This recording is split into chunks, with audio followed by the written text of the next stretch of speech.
Good morning, it's 4 minutes after 10 and you are listening to James O'Brien on LBC. That Joe Biden story coming out of America, I to my relatively well-tutored eye, I think that's a very big deal. I really do. And we will be turning our attention to it shortly after 11 o'clock today.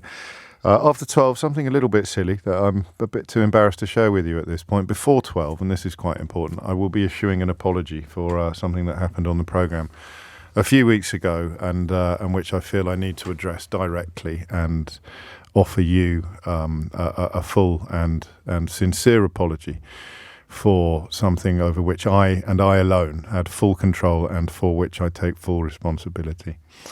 So that'll be at about 5 to 12 today. The time now is 5 minutes nearly after 10, and we turn our attention first to some polls, which are unanimous. We are unanimous in the size now of the gap between the Labour Party and the Conservative Party. I think it's YouGov this morning that's up to 25 points. It will hit 30 soon, I think, if things carry on in this direction. And the Conservative Party must be tearing their hair out, their collective hair, because nothing is working. Let Rishi be Rishi. Do you remember that? How long ago was that? Let Rishi be Rishi. This week alone, 2 enormous faux pas, managing to malign transgender people while the mother of a murdered transgender girl was making her way to the public gallery in the House of Commons. And, of course, accepting that bet on a now, I believe, discontinued television programme over the fate of refugees being deported to Rwanda. I just incredibly tin-eared, I think, is the phrase, isn't it, that we used to use?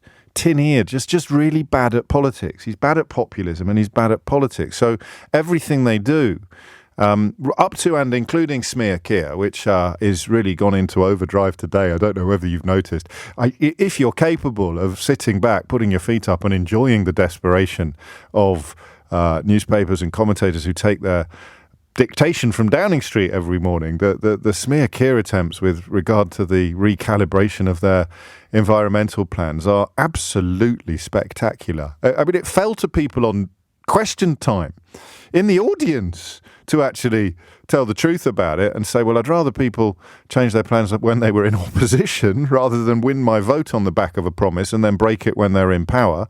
40 hospitals, anybody? 40 hospitals, anybody? 350 million quid for the... but my goodness me, to read some newspapers this morning or to listen to some commentary, you'd think that this was, up there with with Neville Chamberlain coming back from Berlin and waving a piece of paper around the place. It's an extraordinary disconnect between observable reality and media coverage. But smear Keir utterly failing at the minute, just nudging up with pretty much every poll while the Tories just fall back a little bit. And yet I feel we're doing political analysis this morning, lads, all right? So strap yourselves in. And it's going to be a political analysis phone-in with a very odd twist, in that the people I want to hear from most are the people who are thinking of not voting at all. I'm not sure we've ever done that before. And one of the reasons why I want to do it today, that's nice. I've already had a text saying, James, you are forgiven. I would urge you to wait until 5 to 12 today when, Keith, don't let me forget, will you? Whatever happens, we'll be in all sorts of trouble. Ofcom, probably the police, MI5. If I don't issue this apology at 5 to 12 today, then all bets are off. I might not even be here on Monday. So do not let me forget, Keith, all right? You've got one job today. Well, 2. You've got the buttons as well. 8 minutes after 10 is the time. One of the main reasons I want to have this conversation today is because the brittleness of this lead seems very real to me. What you don't meet when you're out and about, or indeed when you have the enormous privilege of presenting a daily radio phone-in programme, what you don't meet much is what you could call passionate Keir Starmer supporters. Okay? There is, inevitably, with the old horseshoe theory, extremists on the left and on the right like to pretend that anybody who is repulsed by extremists on the left and on the right are passionate Keir Starmer supporters, blind to his faults, and persuaded that he is the Messiah. I don't think I've met anyone who thinks that Keir Starmer is the Messiah, and this is a problem insofar as it makes it hard to pin down precisely what he is offering, other than not being the Tories. I think for millions of people, that's more than enough. For millions of people who have voted Tory in the past, quite possibly even in 2019. He came back from Munich, not from Berlin. Quick fact check for you. I think for many people who possibly voted Tory in 2019, not being the Tories is more than enough to get your cross in Keir Starmer's box. But that brittleness of that lead seems to me to be built upon, in part, the determination of the Labour leadership to second-guess attacks, to preempt attacks. The net zero decision will have upset a lot of good people, a lot of sincere people. There are one or two people in public life whose lead I follow, like a seagull behind a trawler. Martin Lewis is one of them, who was on the programme yesterday. I will bow to him on almost all things fiscal. Dale Vince, increasingly, is one of the people I turn to when I'm wondering what's going on environmentally, and he has come out in support of Keir Starmer, not least because the alternative is so dismal. But making a pledge to spend 28 billion quid on something, and then a couple of years later, when the economic circumstances have changed violently, largely as a consequence of letting Liz Truss anywhere near Downing Street, changing that pledge seems to me to be sensible.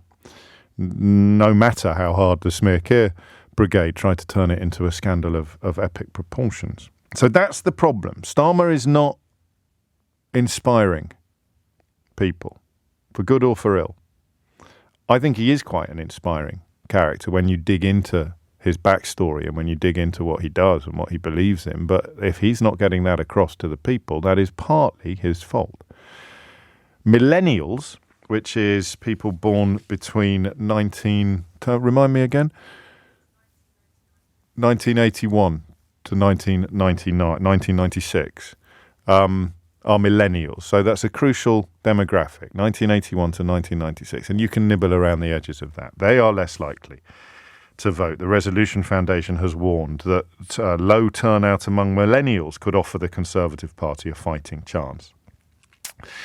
Labour is facing a crisis among Muslim voters as support plunges, largely as a consequence of Keir Starmer being perceived as they say in Yorkshire, neither nout nor summit when it comes to the crisis in the Middle East. Or in fact, that's probably a bit generous. He's perceived as being too supportive of Israel's continuing attacks upon Gaza, there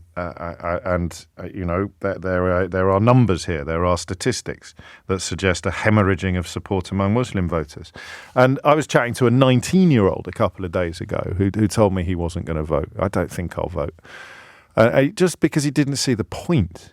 It wasn't that he had particularly strong feelings of antipathy towards anybody, although I was surprised he didn't feel more negatively towards the Tories. But if you're 19, this is all you've ever known. You were 5 when they got into power. All you've ever known is the demonisation of refugees. All you've ever known is austerity and cuts. You don't know what you got till it's gone, as Joni Mitchell famously observed. But if you never knew what you had, you don't notice that it's gone. If you've grown up in a town with no library, or you were a kid with no Sure Start, or your council funding for anything from, clearing snow off the pavements right through to providing youth clubs for young people, you never knew that. There's a whole generation, a whole cohort of first-time voters who have only ever known austerity and latterly culture wars. They don't even know what politics looks like when politicians are promising to improve things rather than make things worse for foreigners or single mothers or unemployed people. It's extraordinary. And of course, they don't even fully appreciate the idiocy of Brexit because they weren't planning on exercising their freedom of movement when we were passing Brexit through because they were too young to have thought about it. So you've got young people. You've got millennials who are older than young people, which is quite hard for 52-year-olds like me to grasp because in my mind, in my mental shorthand, millennials are still in short trousers. You've got millennials, you've got young people, you've got Muslims, you've got possibly today environmentalists, as in really committed environmentalists who recognise the urgency of the kind of policy that Labour has now diluted for, I think, fiscal, but quite possibly electoral reasons as well. And you've got a 25-point lead even with YouGov, but you've got a sense that it's still all to play for, that Keir Starmer, is still carrying a Ming vase across a ice rink. So you're all welcome. You don't have to be in any of the categories I've just described. I'm going to presume that by dint of listening to this programme, or at least still listening to this programme as we approach 10:15, you are in some sense politically engaged, possibly more politically engaged even than the average, right? Because this is what you're choosing to listen to. You could be listening to Mantovani or Steps, but you're not. You're listening to me, which means you're interested in the news, which means you're interested in politics. So that's, I think, a qualification for contribution. To be politically engaged, but to be genuinely contemplating, ideally to your own surprise. You're quite surprised to find yourself in this position, that you are toying with the idea of not voting at all whenever this general election is actually called. Still looks like being at the end of the year. If it's going to be in May, he's going to have to get his skates on and do it soon. So that's why are you thinking of not voting? And I think, for me, the big surprise is why you would not be voting to get the Tories out after 14 years of carnage, really. Economic carnage, culture war carnage, distraction, dead cat carnage. They've killed so many cats, honestly. And remember, cats have got 9 lives. So if you're actually throwing a dead cat onto the table, you've already killed it 9 times. It's extraordinary what they continue to get away with. I'll show you shortly how bad things are with an interview from yesterday where the Chief Secretary to the Treasury, Laura Trott. You look back fondly on the days when you'd never heard of Laura Trott. It was only a couple of weeks ago I was getting confused with an Olympic cyclist of the same name, although that was her maiden name. I'll play you an interview shortly that shows you just how awful they are. To rise to the ranks of Chief Secretary to the Treasury, the second most important job in the Treasury after Chancellor of the Exchequer, and to not know how debt works. I mean, it is one of the most extraordinary interviews you will ever hear, and you will hear it after this if you haven't already. But why would you not vote in the 2024 general election? All right? Any answer you've got. You don't need to be in one of the categories I've described. I am fascinated today to learn 2 things. Number 1, your personal position and what explains it. And number 2, just to get a level, a measure, a hint of the brittleness of this opinion poll lead. 25 points. In normal circumstances, you'd be popping the champagne corks. But to me, it just feels brittle. It feels fragile. And part of that is probably fears about turnout, apathy and engagement and disillusionment. There's a million reasons why you might not be, why you're thinking of not voting. I want to know what they are. The number you need, as ever, is 03456060973. You're listening to James O'Brien on LBC. It's 17 minutes after 10, and if you hit those numbers now, you will get through. It is 20 minutes after 10. Just have a listen to this before we hit the phones. I don't know whether it is a symptom or a cause, or neither, of voter disengagement, or a tuning out of voters is a phrase a very senior politician used in a conversation with me this week. A tuning out, a sense that voters are tuning out. Whether it's because the government is just so awful, I do not know.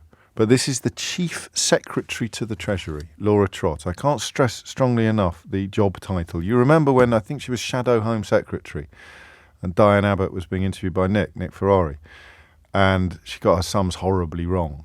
And the world stopped for a moment. Everybody was obsessed with it. It was national news. It was on front pages, I think. She was Shadow Home Secretary. It was unlikely, given the leadership of the Labour Party at the time, that she was ever going to get anywhere near power. And yet, my goodness me, you'd have thought that World War III was in the offing. This is the Chief Secretary to the Treasury. This is not an opposition politician. This is somebody who has responsibility for the country's finances. I know that Liz Truss was also Chief Secretary to the Treasury, so the bar is not as high as it may once have been. But this is extraordinary. What is puzzling me is how you can be even talking about tax cuts when a central pledge is getting debt down and debt is going up. So the central pledge is one of our fiscal rules, which is that debt needs to be falling over the 5-year fiscal forecast as a percentage of GDP, which it is. No, it's higher in 5 years than now. Not as a percentage of GDP. Yeah, no, it's higher. It's going up. It's lower in the 5th year relative to the 4th year. So it goes down at the end of the projection, but in 5 years, I think it's higher at the end of the project. Yeah, 23.4, 89% of GDP. 28.9, it's 93% of GDP. Debt goes up. It falls at the end of 5 years a little bit. But that doesn't mean debt is coming down. That means debt is going up. It's higher. It's higher in 5 years than now. It's falling as a percentage of GDP. It's higher as a percentage of GDP. I'm not sure. I think. Well, this is really basic. I'm looking at the latest OBR table.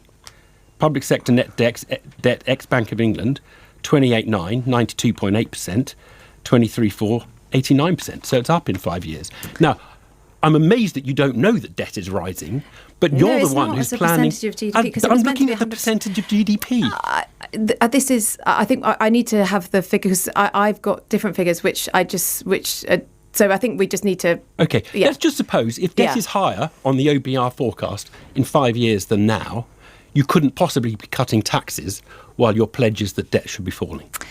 The point is that we have our fiscal rules, and within those we have an amount of headroom. So we will only do things that are fiscally responsible and sit within our fiscal rules. It's a really, really big point, this, isn't it? And one of us has obviously got it wrong. I think I'm looking at the right table, and I think I'm looking at the right line.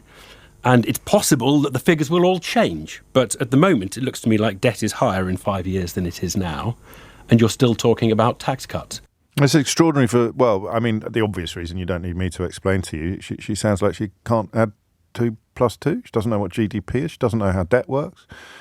Seems to be confused about how percentages operate. But don't worry, she's only Chief Secretary to the Treasury.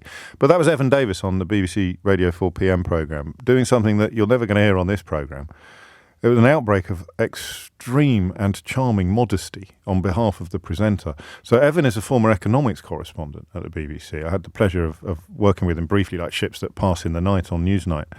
And he is so modest that he thought for a moment he might be wrong. Think about that. You're an economics whiz by any measure. Evan Davis is widely regarded as one of the best economics brains. He's written books about economics. You're in a studio with the Chief Secretary to the Treasury, and the Chief Secretary to the Treasury says to you in terms, well, of course, the moon is made of cheese. And because he's so modest or so decent, he thinks, well, maybe I'm wrong. Maybe the moon is made of cheese. You can hear it in his voice. Well, let me just check. You can't quite believe what's coming out of the mouth of the Chief Secretary to the Treasury because it is so completely at odds with observable reality. But it won't matter. She won't lose her job. She won't be on front pages. She won't be talked about for the next 2 months as an example of one of the worst political. Now, why could that possibly be? Why would an opposition politician called Diane Abbott get kicked for years for messing up one sum in one studio while in opposition, while a politician called Laura Trott messes up her understanding of the entire fiscal landscape in one interview in one studio? And I don't know that there'll be anywhere else today in the UK media that's still talking about it. Make of that what you will. What's the difference between Laura Trott and Diane Abbott? 25 after 10 is the time. Back to the question of why on earth anybody, given what is currently in power, would be thinking of not voting in this year's general election. Johnny's in Watford. Johnny, what would you like to say? Morning. Congratulations on the book. 2 things. Diane Abbott, we know why. And 2, Evan Davis has got a book out called Post-Truth. That's a while ago. It's a very good book. Yeah, we should update it, or maybe someone else has. 6 things. Hillsborough, Orgreave, Grenfell. Windrush, Post Office, contaminated blood. Question to you. Yeah. What has politics done for those 6 things? Well, Hillsborough, if it weren't for Gordon Brown's promise to Andy Burnham to reopen the inquiry, the families wouldn't have achieved any sort of resolution or closure, and most of them, dissatisfied though they may be with the absence of consequences for the people responsible, most of them acknowledge the truth has finally come out and the apologies from people in power have been issued. Grenfell is a work in progress, but I share elements of your pessimism. The Post Office scandal as a consequence of journalism in 2015 by the BBC and Nick Wallis and others. The truth finally came out, albeit that Conservative ministers post-2015 did absolutely nothing about it until the ITV drama kicked in and even gave Paula Venables a knighthood. Windrush, I would chalk up with you as a deeply disappointing scar upon recent British history that the Tory party have done absolutely nothing to heal. But almost all of these are reasons to vote Labour, not reasons not to vote at all. Very persuasive. But it's All right. too close to I am. Corbyn. You're doing well. You do this for a living. 15 hours a week. Yeah, 14, mate. plus Don't a 3 forget. hour. Yeah, thank you. Yes. Thank you. So, there is your answer. I mean, you've just listed... and in fact, that interview, I won't plug the BBC unduly, but during that interview, when she was trying to smear Keir, Evan Davis hit her with a long list of Tory U-turns as well. Most obviously, off the top of my head, I suppose HS2 or the absence of 40 hospitals. But those are all reasons, almost every one of those. I mean, Hillsborough, the collusion between Margaret Thatcher, her press secretary, Bernard Ingham, the local Conservative MP in Sheffield, and of course Murdoch's press, represented by the disgraced former editor of The Sun, Kelvin Mackenzie. Don't say his name. No, all right, or sorry. he appears. No, sorry. I'll get some Listerine. So those are all reasons to vote, mate. Those are all reasons to change the driver of the bus, the national bus, aren't they? Yeah. I mean, the good thing is Seamus Milne is nowhere near Labour and Cummings is nowhere near Conservative. And I actually But voted... you've phoned a show that's about people who are thinking of not voting. Yeah, because I don't want to vote this time. Because what is it? Because of Hillsborough, Grenfell, Orgreave, Windrush, Post Office, contaminated But blood. without decent leadership, you're never going to get the resolution on the other scandals, the other national tragedies you described that you have in part got on Hillsborough. It directly as a consequence. In fact, I plugged 2 full disclosure episodes. I sense I don't need to plug them to you, Johnny, but to other people. Listen to my Andy Burnham full disclosure when he goes into incredible and emotional detail about that moment. Being booed by the entire fan base of Liverpool Football Club on a football pitch. Gordon Brown telling Gordon Brown, we've got to do that. I mean, it's an amazing story of politicians making a difference in precisely the arenas you describe. And listen to the more recent one with Nick Wallace, the journalist who led the line in many ways on the investigation into the post office scandal. And I mean, if you're a fan of facts, if you like to know how the world works, beneath the surface of client journalism and ludicrous influence. Those are 2 fascinating interviews. But I don't think those are reasons not to vote. I think they're reasons to vote. It's coming up to 10:30. You're listening to James O'Brien on LBC. The 3 cohorts that I'm drawn to, the 3 cohorts that have inspired this conversation, are millennials who fall into the category of being born between 1981 and 1996. The Resolution Foundation finds they're thinking of not voting. Muslims who are thinking of not voting Labour, and therefore, I presume, not at all, as a consequence of Keir Starmer's stance on Gaza. And young people, this is my own observations, people younger than millennials who, for some reason, for reasons I don't fully understand, just feel that there's almost no point doing it. You don't need to be in any of those categories by any stretch of the imagination. Johnny clearly isn't, but if you are, you're already in the news, and I want to know why. If you're not, then you're going to be in the news later this year if things don't change, and I want to know why. Why would anybody in the current political climate entertain for a nanosecond the notion of not voting? 0345 6060 973. Thomas Watts is here now with your headlines. 34 is the time. Prince Harry's legal team back in the High Court today, trying to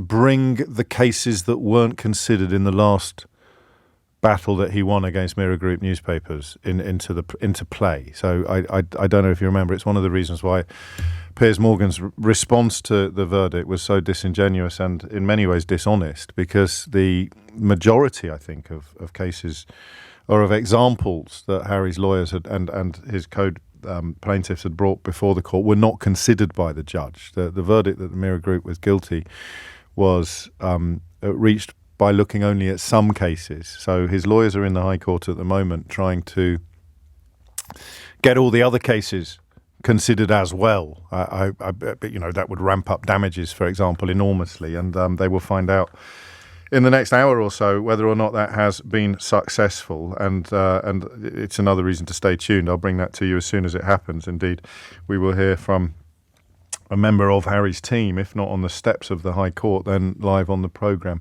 10:35 is the time.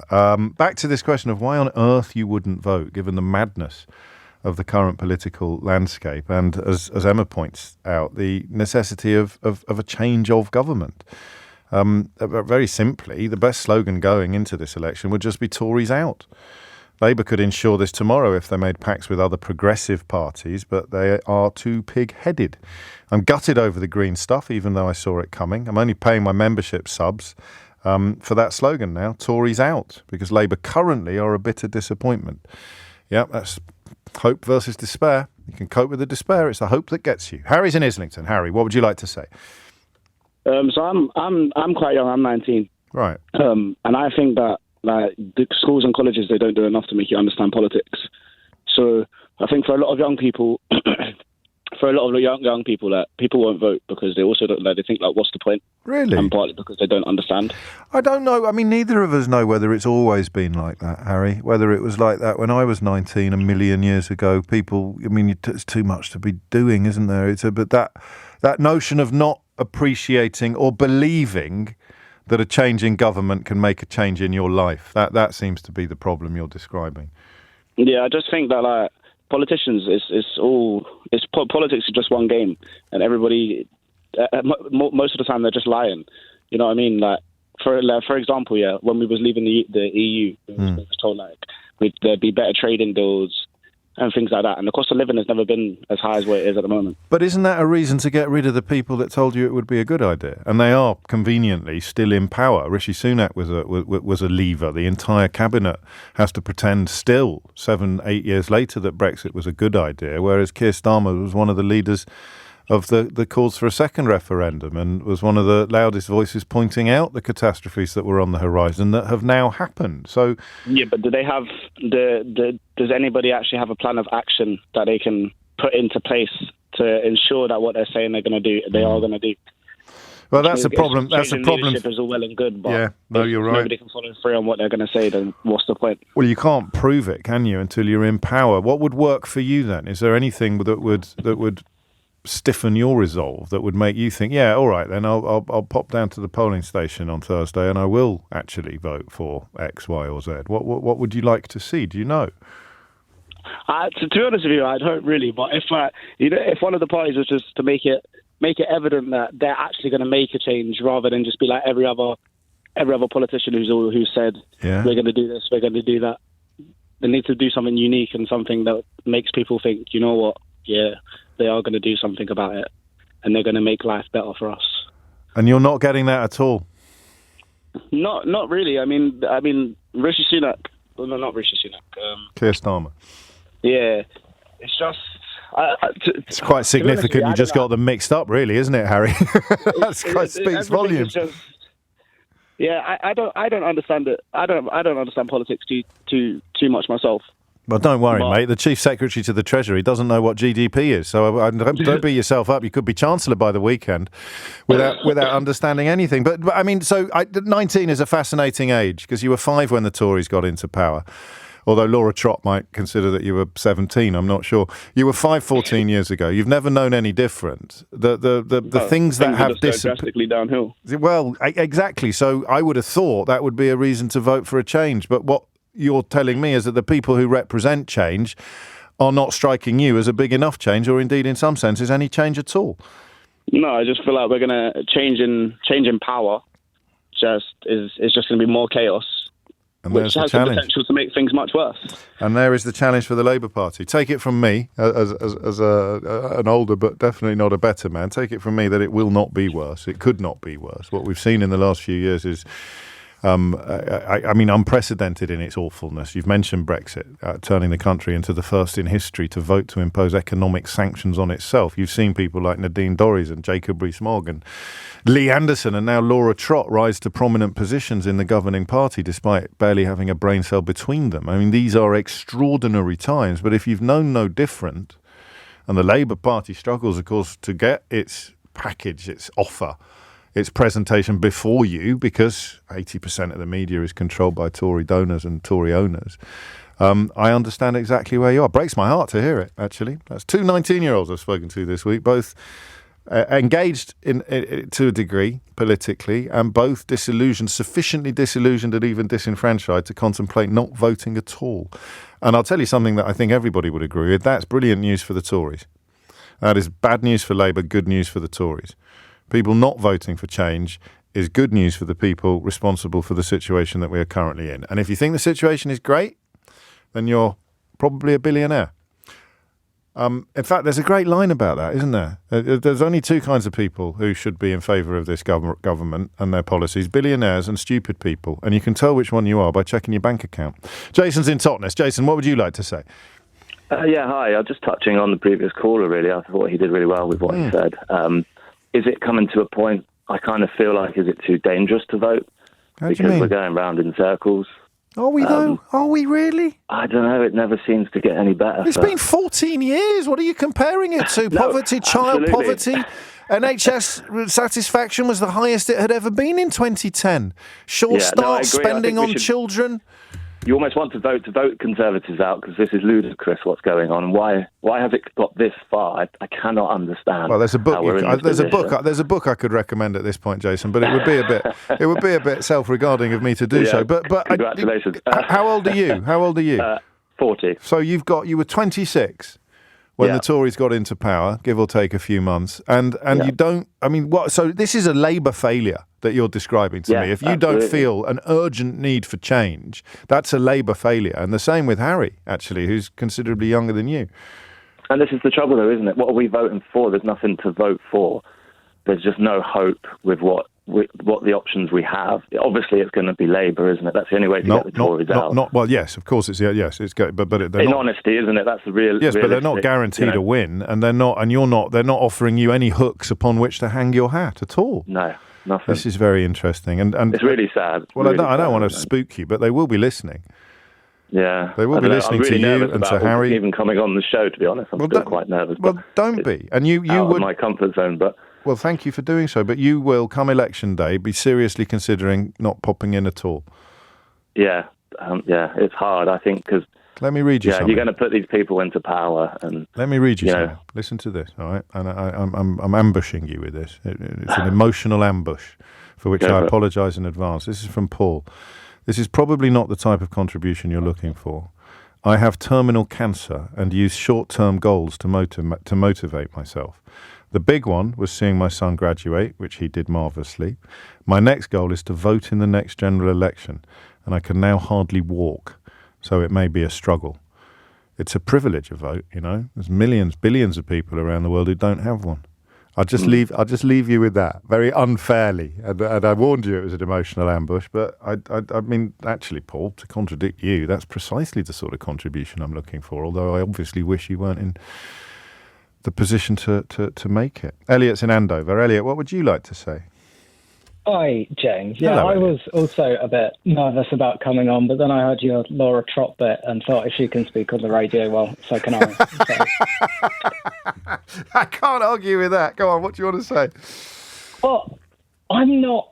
I am going to vote, but a lot of my friends. I'm 24. I'm Gen Z, and a lot of my friends are just so disillusioned and so apathetic towards the whole system. Because, yeah, as you were saying about, I was 10 when the Tories got in. So as long as I've been paying attention to politics, this is all I've known. And there is that view that all politicians are the same. And I know that when that comes in, it means that the worst ones have won. Yes. But when you see something like Starmer flip-flopping over the Green Deal yesterday, like it does reinforce that kind of narrative that's being put out. And look, I think Starmer's a decent person. I actually went to your disclosure did you? podcast thing, Yeah. and seeing that more human side of him really boosted him, in my opinion. And Same, actually. it was a good interview. Well Never done. see him. You know, I don't mean it like that. I just mean I saw something there I hadn't seen before as well, and I don't see it in studios. I don't see it when he's out and about, either doing the handshaking and the baby kissing, or being interviewed in studios. It was a slightly different dynamic, and his humanity shone through in a way that I don't think Rishi Sunak's would in any circumstances whatsoever. This is a recurring theme then for younger listeners or younger contributors and I mean, I have to be careful not to patronise you, but it is partly because you're too young to remember anything different. Yeah, I mean, that's definitely a part of it. Teachers were happier. The NHS was a lot healthier. The public spending, councils weren't skint. Mental health provision was much higher. Cancer waiting lists were much. Well, that's what I'm saying. I mean, this isn't an opinion. This is counting. But these are arithmetic that never gets put in front. Who would put that in front of you apart from me, Elliot? Who would actually come to you and say, here are some facts that you need to know because you must vote in the next election? It's not going to be the people in power, and it's not going to be their cheerleaders in the media, is it? Well, also, there's no one for people my age, really, in the UK especially, who's on the left who speaks about this stuff. Like, you go online, Tucker Carlson yesterday, Andrew Tate, like, those are the role models. Those right-wing kind of demagogues are the people who are getting political sway with my generation. And I've got a lot of faith in my generation. I know I'm contradicting myself a little bit. Not necessarily. But most people are decent and I believe that. have empathy. It's just when it's presented in sound bites, it's really easy to be pounced on by bad actors. And it doesn't help where I live. I live in a pretty safe Tory seat. I live in Andover. It's Kit Malthouse. That's another reason for disengagement, isn't it? What's the point? I mean, that's the problem with the electoral system, but it's relevant to the conversation that we're having. The electoral system can be a reason for apathy, a reason for disengagement. I sense I don't need to tell you that you must vote. You said you were going to anyway, but you've given us a nice insight, a helpful insight into why some of your generation won't. And there is something in there with the listen, demagoguery is as old as the hills, right? It's as old as humanity itself. And the tactics are exactly the same. You just provide people with someone to hate and tell them that you're there to protect them or to promote them, whether it's women that you hate or foreigners that you hate or unemployed people that you hate or Muslims that you hate or Jews that you hate, whoever it is, throughout the ages. That's what they do. But the platforms are different. And the people who push back against those forces in the modern world, using the examples that Elliot describes, they don't have the platforms. They haven't engaged with the platforms to push back effectively.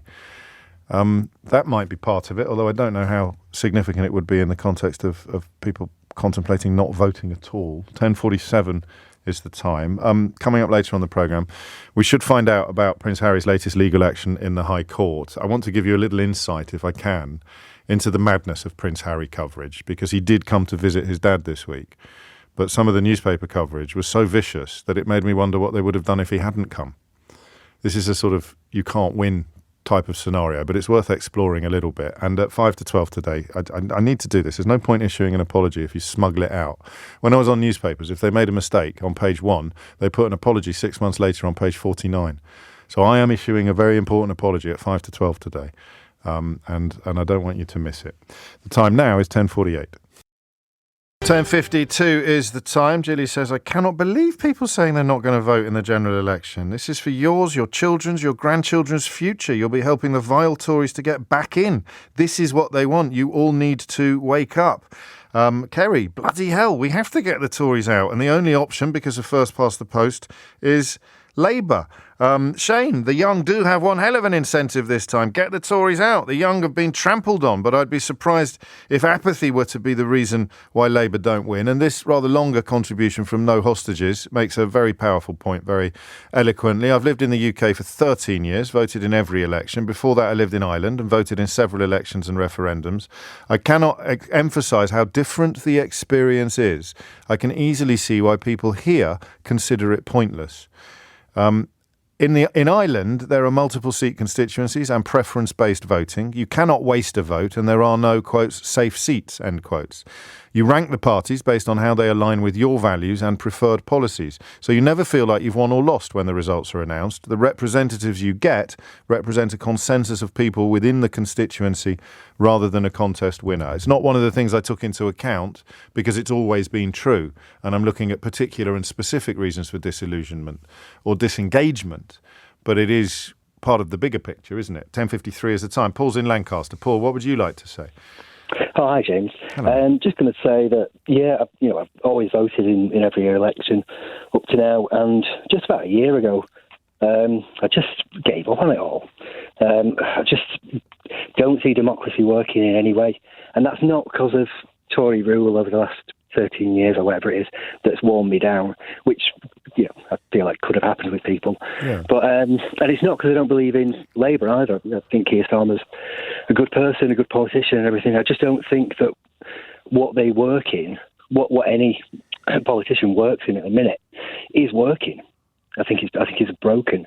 System's very broken, and What happened a year ago? What sort of pushed your needle on this? It wasn't anything specific. It was just a point where I just stopped listening to politics, stopped listening to most things. I still listen to your show and a few other bits, right, and keep up to date vaguely with things that are going on. So you just don't think your vote will make a difference to anything? No. But that's obviously not true. I mean, you were alive between 1997 and 2010. You for all the things that may have gone wrong in terms of foreign policy, domestically, it was a completely different universe from the one you've lived in for the last 14 years. It was, yeah, I would agree with that. But there's just something about the.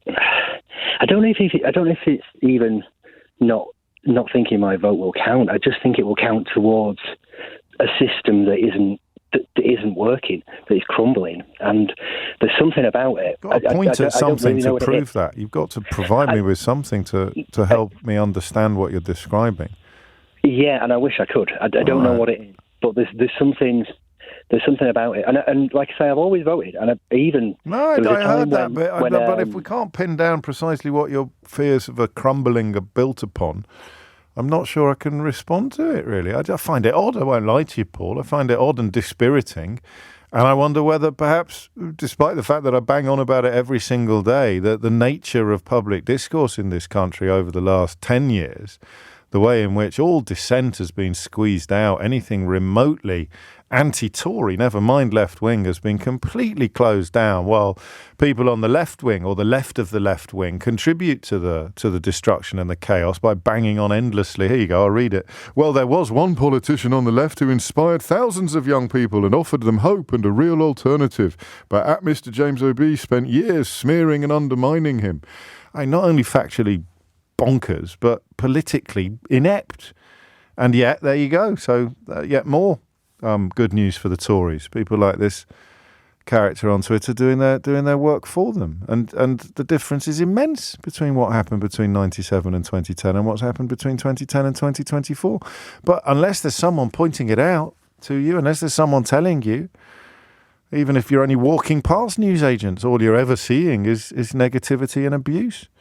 Bizarre, Paul. Seriously, mate. Give your head a wobble. Shaq's in Sheffield. Shaq, what would you like to say? I'd just like to say that I just think that at the moment, I think politicians are quite out of touch with your working class people, if I'm honest. Yeah, fair enough. I don't think they really understand what day-to-day life is like for someone who's having to work month to month or week to week just to get by. And then they're making their policies, which I'll be honest with you, from a child, I've been a Labour supporter, partly because my dad told me to vote Labour when I was young. So yes, often the way. It's like a football team, isn't it? You know? It can be, yes. You support what your dad supports. But in the last, I don't know, I'd say maybe 10 odd years, I think it's just, there's no reason for you to go out and vote because you don't feel... You don't think it'll make any difference at all? I personally don't. What if you just reverse... How old are you, Shaq? 35. Okay, what if simply you voted to go back to square one? What if your vote simply took you back to where we were just before the global financial crisis? There's more money being spent on everything from healthcare through to education. You weren't. I mean, the dentist, like 2006, 2007, or even 2010, when patient satisfaction in the NHS was the highest it had ever been. Do you know? And also, but it just seems the thing. It just seems like it was so far away that you can't go back to that time and be in that time again. Yeah, fair enough. As in, like you know, like you're in the time you're in now, and you see everything around you. 15 years from now, you're not going to remember what you felt at that time. Well, I do, and you just remember everything that's led up to that. And yet the worst, I mean, there's a logic to suggesting that the worse things are, the more desperate you would be for change. But then what's kicked in with almost every call is, I might be desperate for change, but I don't think there's anyone offering it. I don't think there's anyone in a position to give it. I mean, Labour yesterday turning around on their 28 billion for green investment. Yes. Which was something that I looked at and I thought to myself, you know what, I've got 3 young children and this could be something potentially for their future. Yes.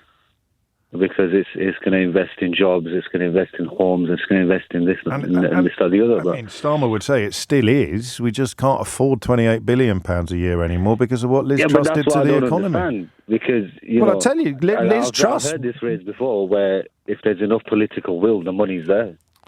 That's true. The political will just died down. No, that's true. And that alienates you, and because you're thinking of your children. Well, what then? I mean, what then about the response to that, which would simply be, all right, they're not doing as much as you would want them to do, but they're doing a hell of a lot more than the other lot would. So why wouldn't you vote for them? Because genuinely now, and this might sound a bit pessimistic, but it is just, I see them as the same. There's two heads of the same dragon. This is huge, isn't it? This is a really important issue. They will be that. They might be a little bit better, I'm not gonna lie, but I don't think they'll be that much different than what. The harder Keir Starmer tries to avoid attacks from Tory supporting media, the more he looks like the Tories, as you describe it. Albeit that there are massive differences in policy and in intention and in direction of travel. Two problems emerged here, two enormous problems. And I've got to tell you, this is the first phone-in on politics we've had in ages that's gone bonkers. Phone lines are still full, all 10 lines. Ricky, Nisreen, Simon, David, Brian, Daniel, Frank, two Steves. Apologies, we are moving on, but that speaks volumes. The most popular political phone-in we've had on the programme in 3 months is one about disengagement, apathy and the intention of not voting at all.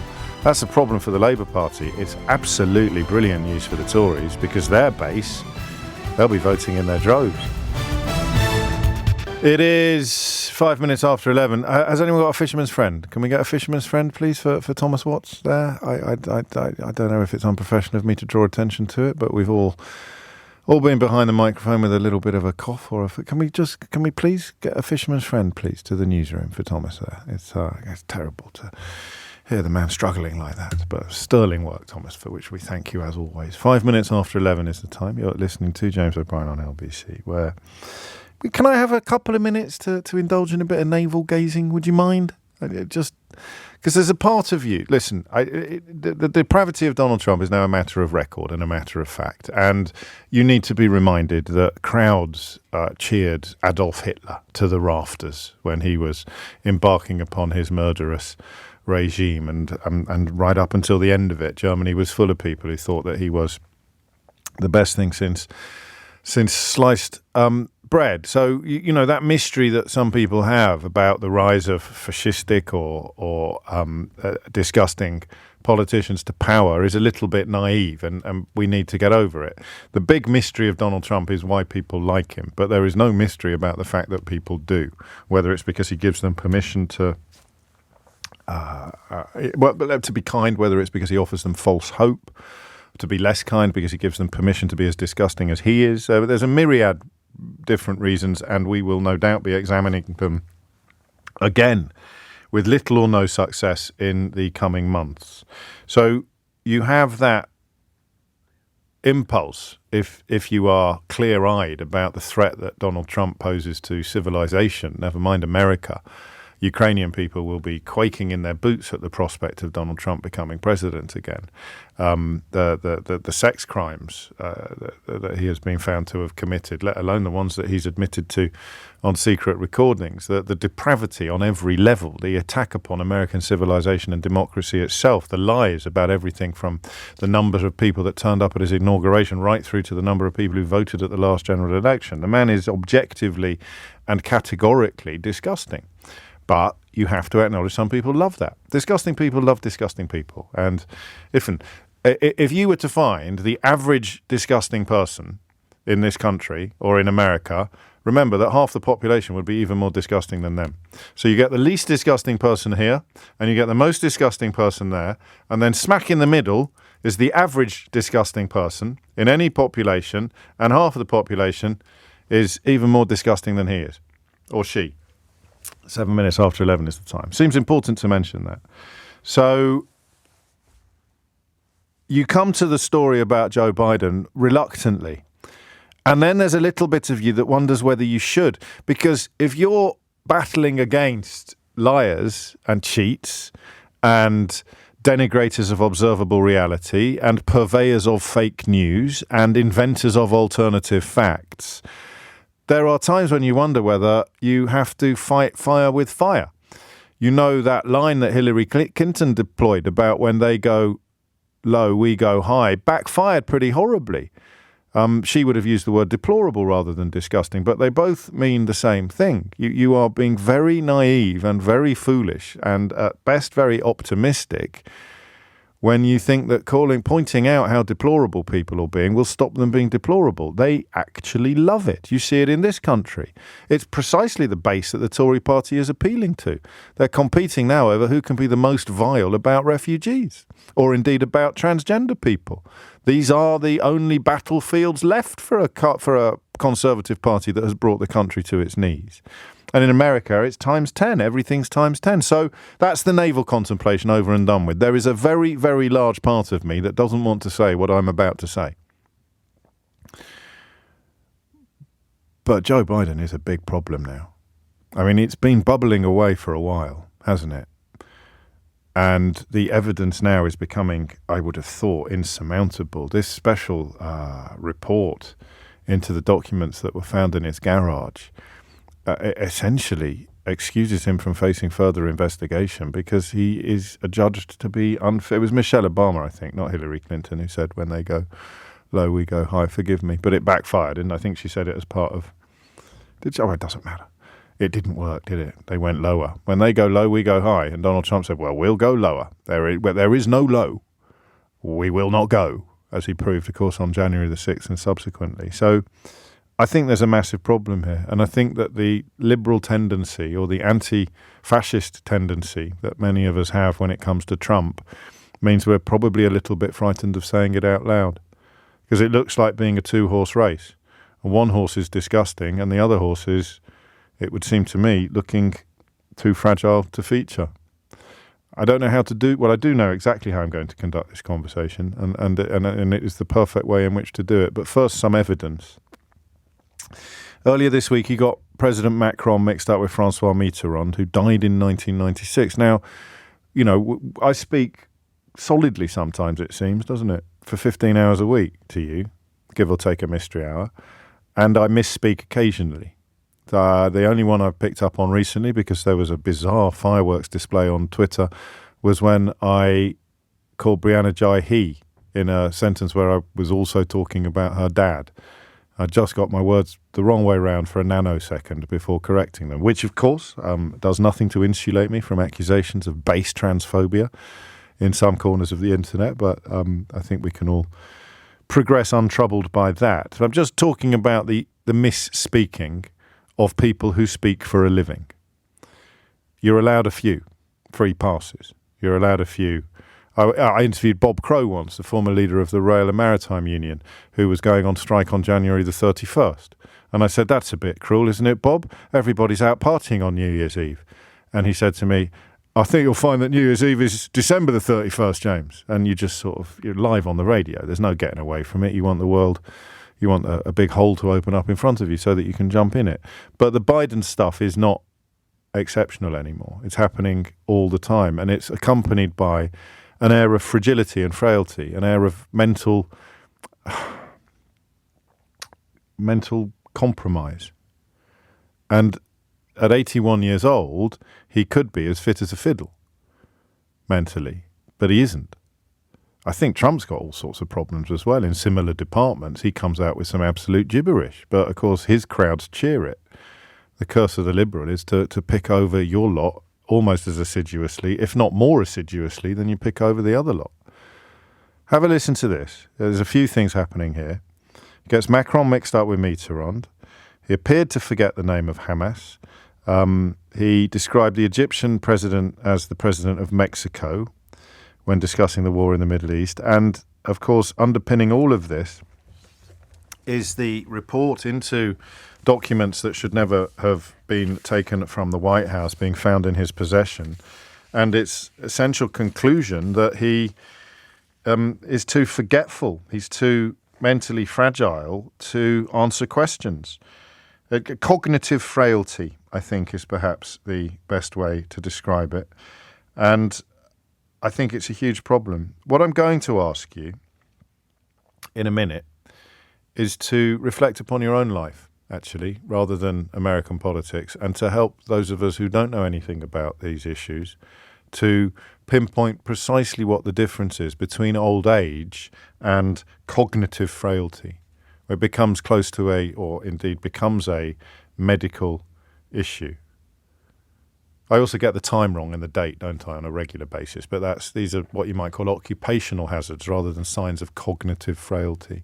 So when you're dealing with an elderly relative, I want to know about the bridge that is crossed from thinking, it's a senior moment, we call them, don't we? It's a senior moment, to thinking that Dad's actually quite poorly, or we can't let Mum drive anymore, or Dad certainly shouldn't be president of the free world, which admittedly is a concern for a very, very small number of people. But the driving one isn't. So have a listen to this first. And I sat down and I said, America's back. And Mitterrand from France looked at me and said,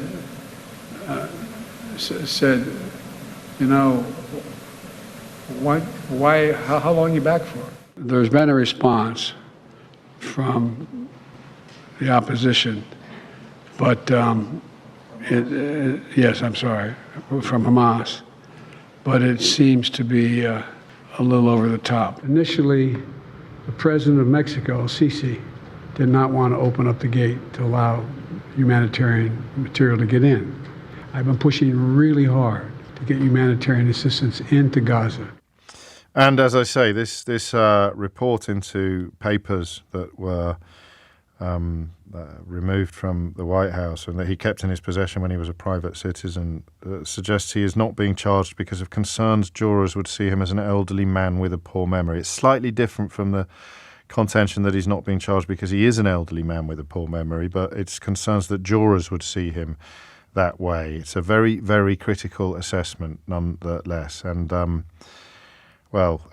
mean, politically, it makes it much harder for him to attack Donald Trump over his boxes full of classified records at his estate in Mar-a-Lago. But for those of us on the outside, it looks to me, as someone who has thankfully never had to do. Well, I say thankfully. I don't know. What do you take? If my dad was still alive, but he had Alzheimer's, I'd probably be grateful. I'd rather have him with me in a little bit than not at all. But I don't know. That's not the conversation that we're having. I was just saying, thankfully, I've never had to deal with this in my life, really. I don't know what it's like when someone you love is teetering upon the edge of cognitive failure, cognitive frailty. But my goodness me, a hell of a lot of people listening to the programme will have been there. And that's what I want to talk about. Bring Joe Biden into it as much or as little as you want. But I want you to tell me about the difference between old age and senior moments and knowing that you can't leave your loved one in charge of important or potentially dangerous things. Look, whether it's a car, a cooker, or a country, I think that works, doesn't it? You know that you can't leave her in charge of a cooker or a car or a country. What is that line like? Also, what's it like for you when you reach it? And we will, based on what we know, which isn't everything, but is a lot, ask the question of whether or not it looks to you as if Joe Biden is approaching that line or even, perish the thought, crossing it. 0345 6060 973 is the number you need. It is 20 minutes after 11 and you are listening to James O'Brien on LBC, where the question is about Joe Biden and his cognitive frailty, which is a kind way of putting increasing evidence of a loosening of a grip upon events. What Ronald Reagan was famously supposed to have been very cognitively frail while he was in the White House, and his wife Nancy and his close allies worked tirelessly to protect him from scrutiny, but it's a different world now. And what I'm wondering is, listening to him, listening to Biden and knowing what you know, I'm just interested in where that line is between old age stroke senior moments and an altogether more serious matter. Andrea's in Huntley. Andrea, what would you like to say? Good morning, James. Hello.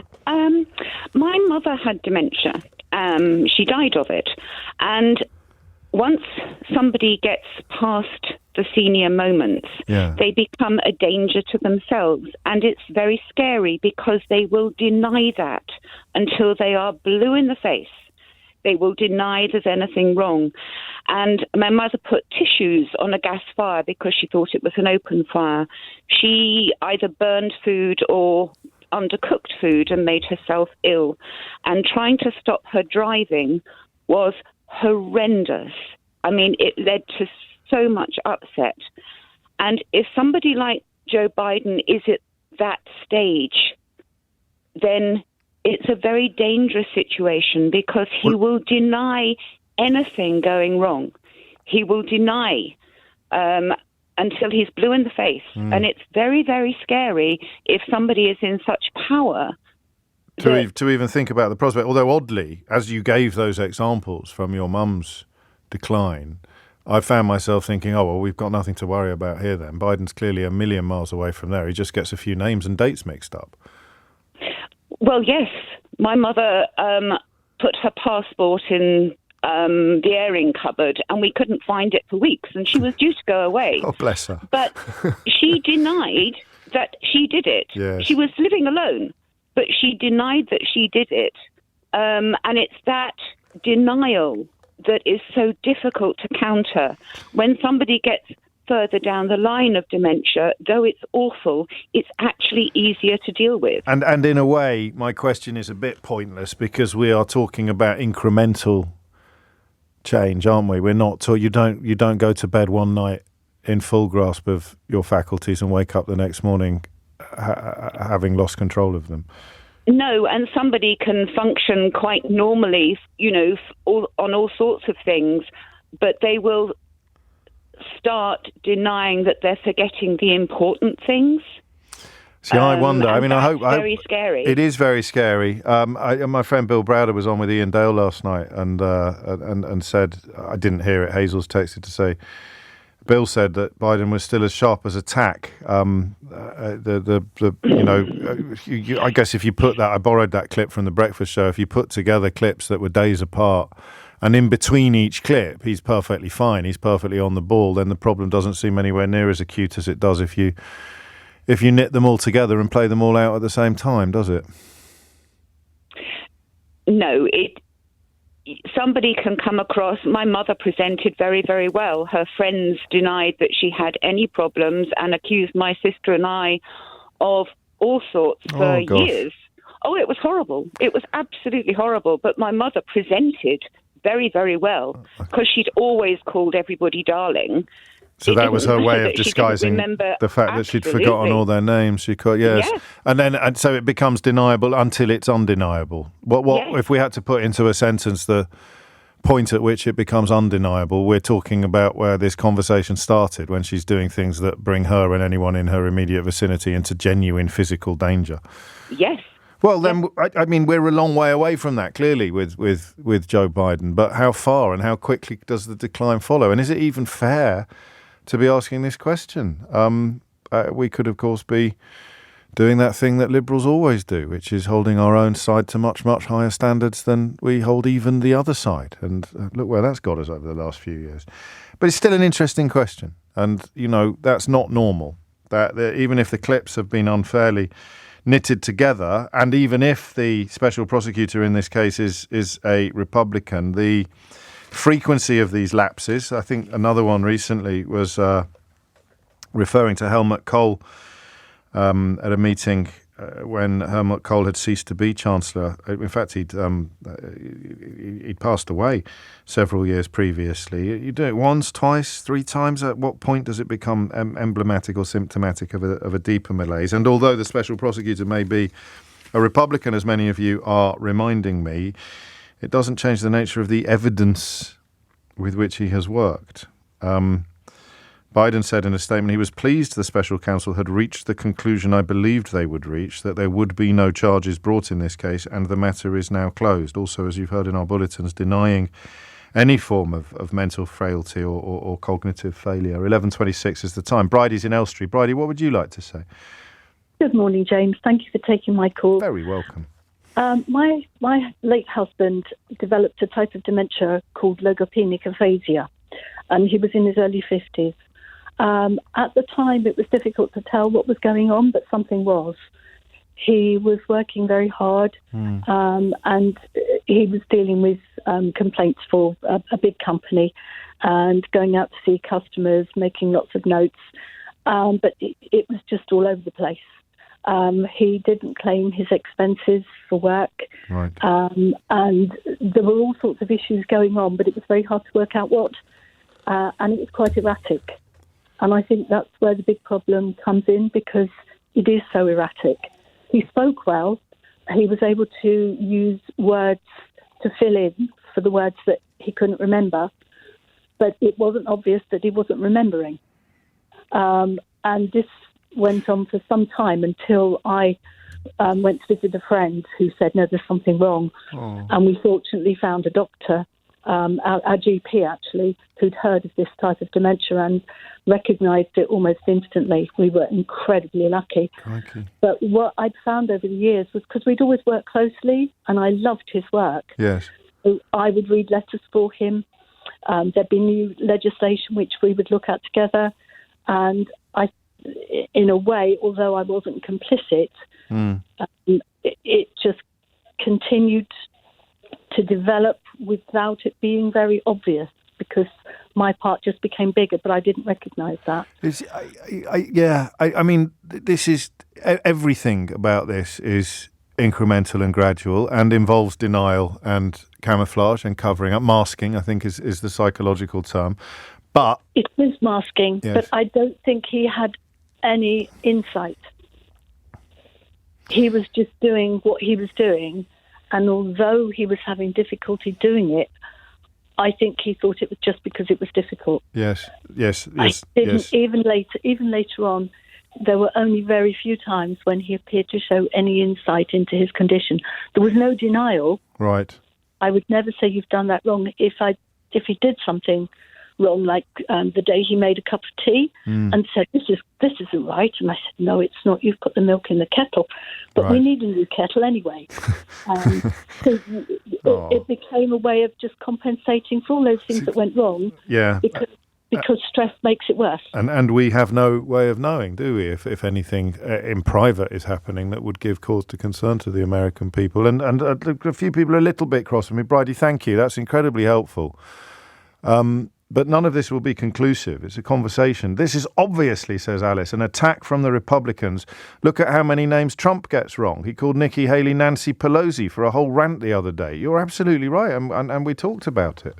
And that is why we're talking about this. But, in the interest of full disclosure, why are you giving a platform to this right-wing conspiracy theory? I forget things all the time. It hardly makes me incompetent or dangerous to myself or others. This plays right into the GOP's hands.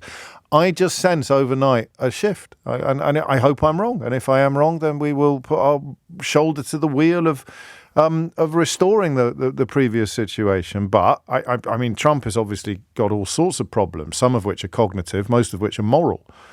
It would be foolish to ignore the evidence, particularly given this special counsel, this Justice Department report.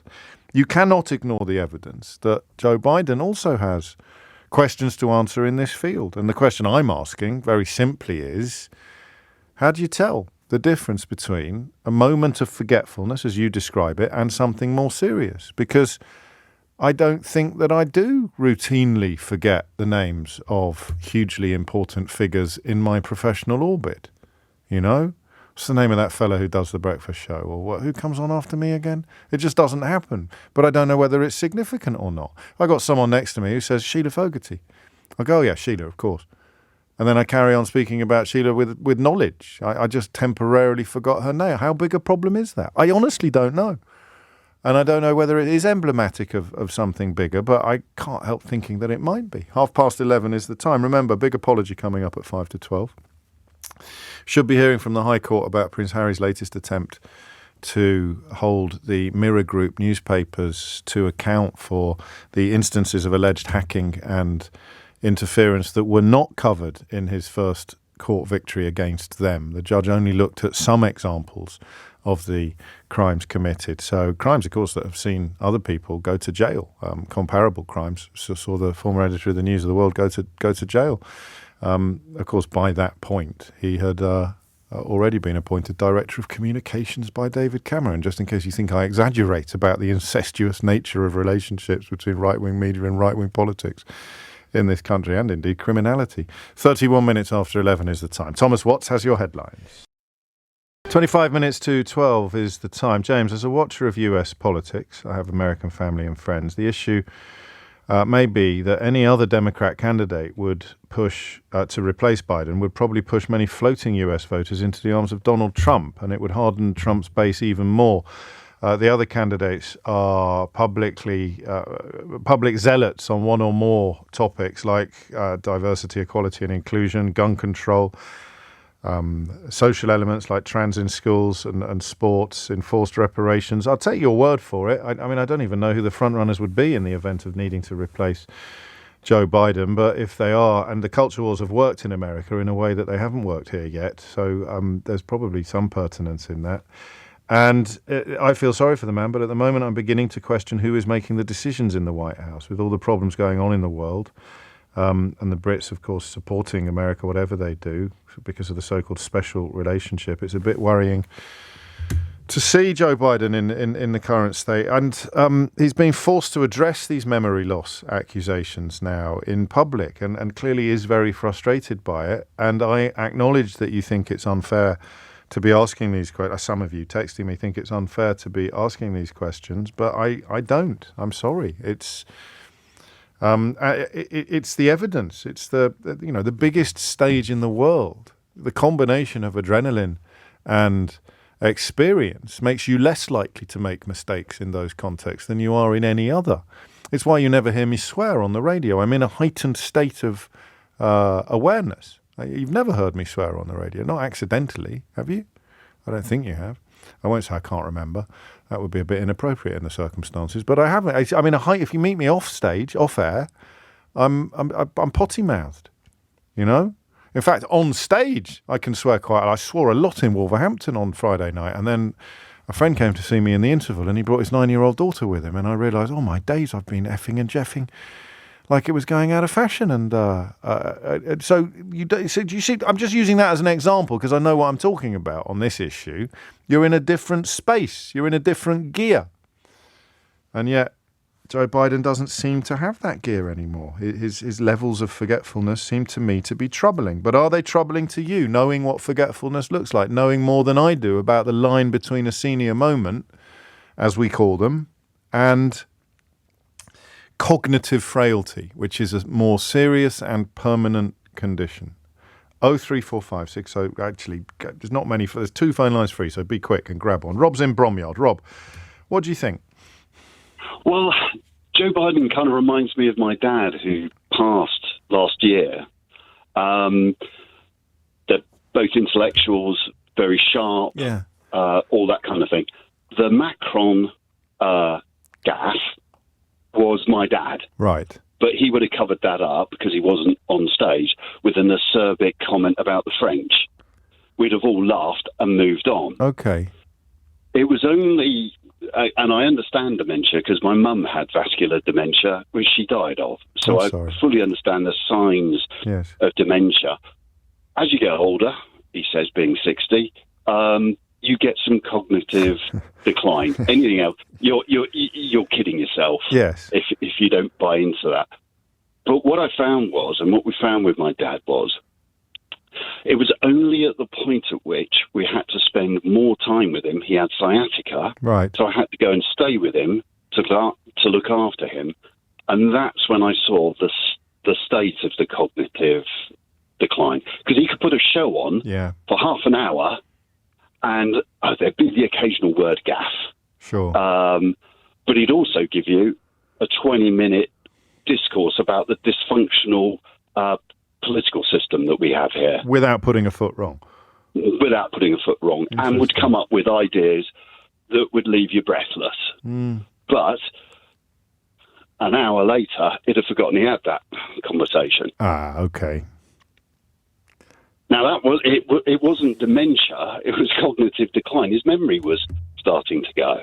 So just think of it as a muscle almost, and the way you will slow down. Even if you keep yourself in tip-top shape, you will slow down with every passing year. Absolutely. And what's really important is the people that are around him. And I have confidence in Dr. Jill that if he makes a big misstep, they'll be all over him. Yeah. And that's what you have to have confidence in. We had to take my dad's driving keys away. All of that kind of thing had to happen in the end. And I suspect Joe Biden is a long way from all of that. Yes, I do too. But it would be remiss not to acknowledge that he might be on that path. Do you think he probably is? Almost certainly. Yes. When I saw the Mitterrand Macron thing, yes, I actually laughed out loud because it reminded me of my dad. Oh, that's quite poignant, isn't it? In a way. Of course. The key thing is hope to Christ, James. He's got the right people around him.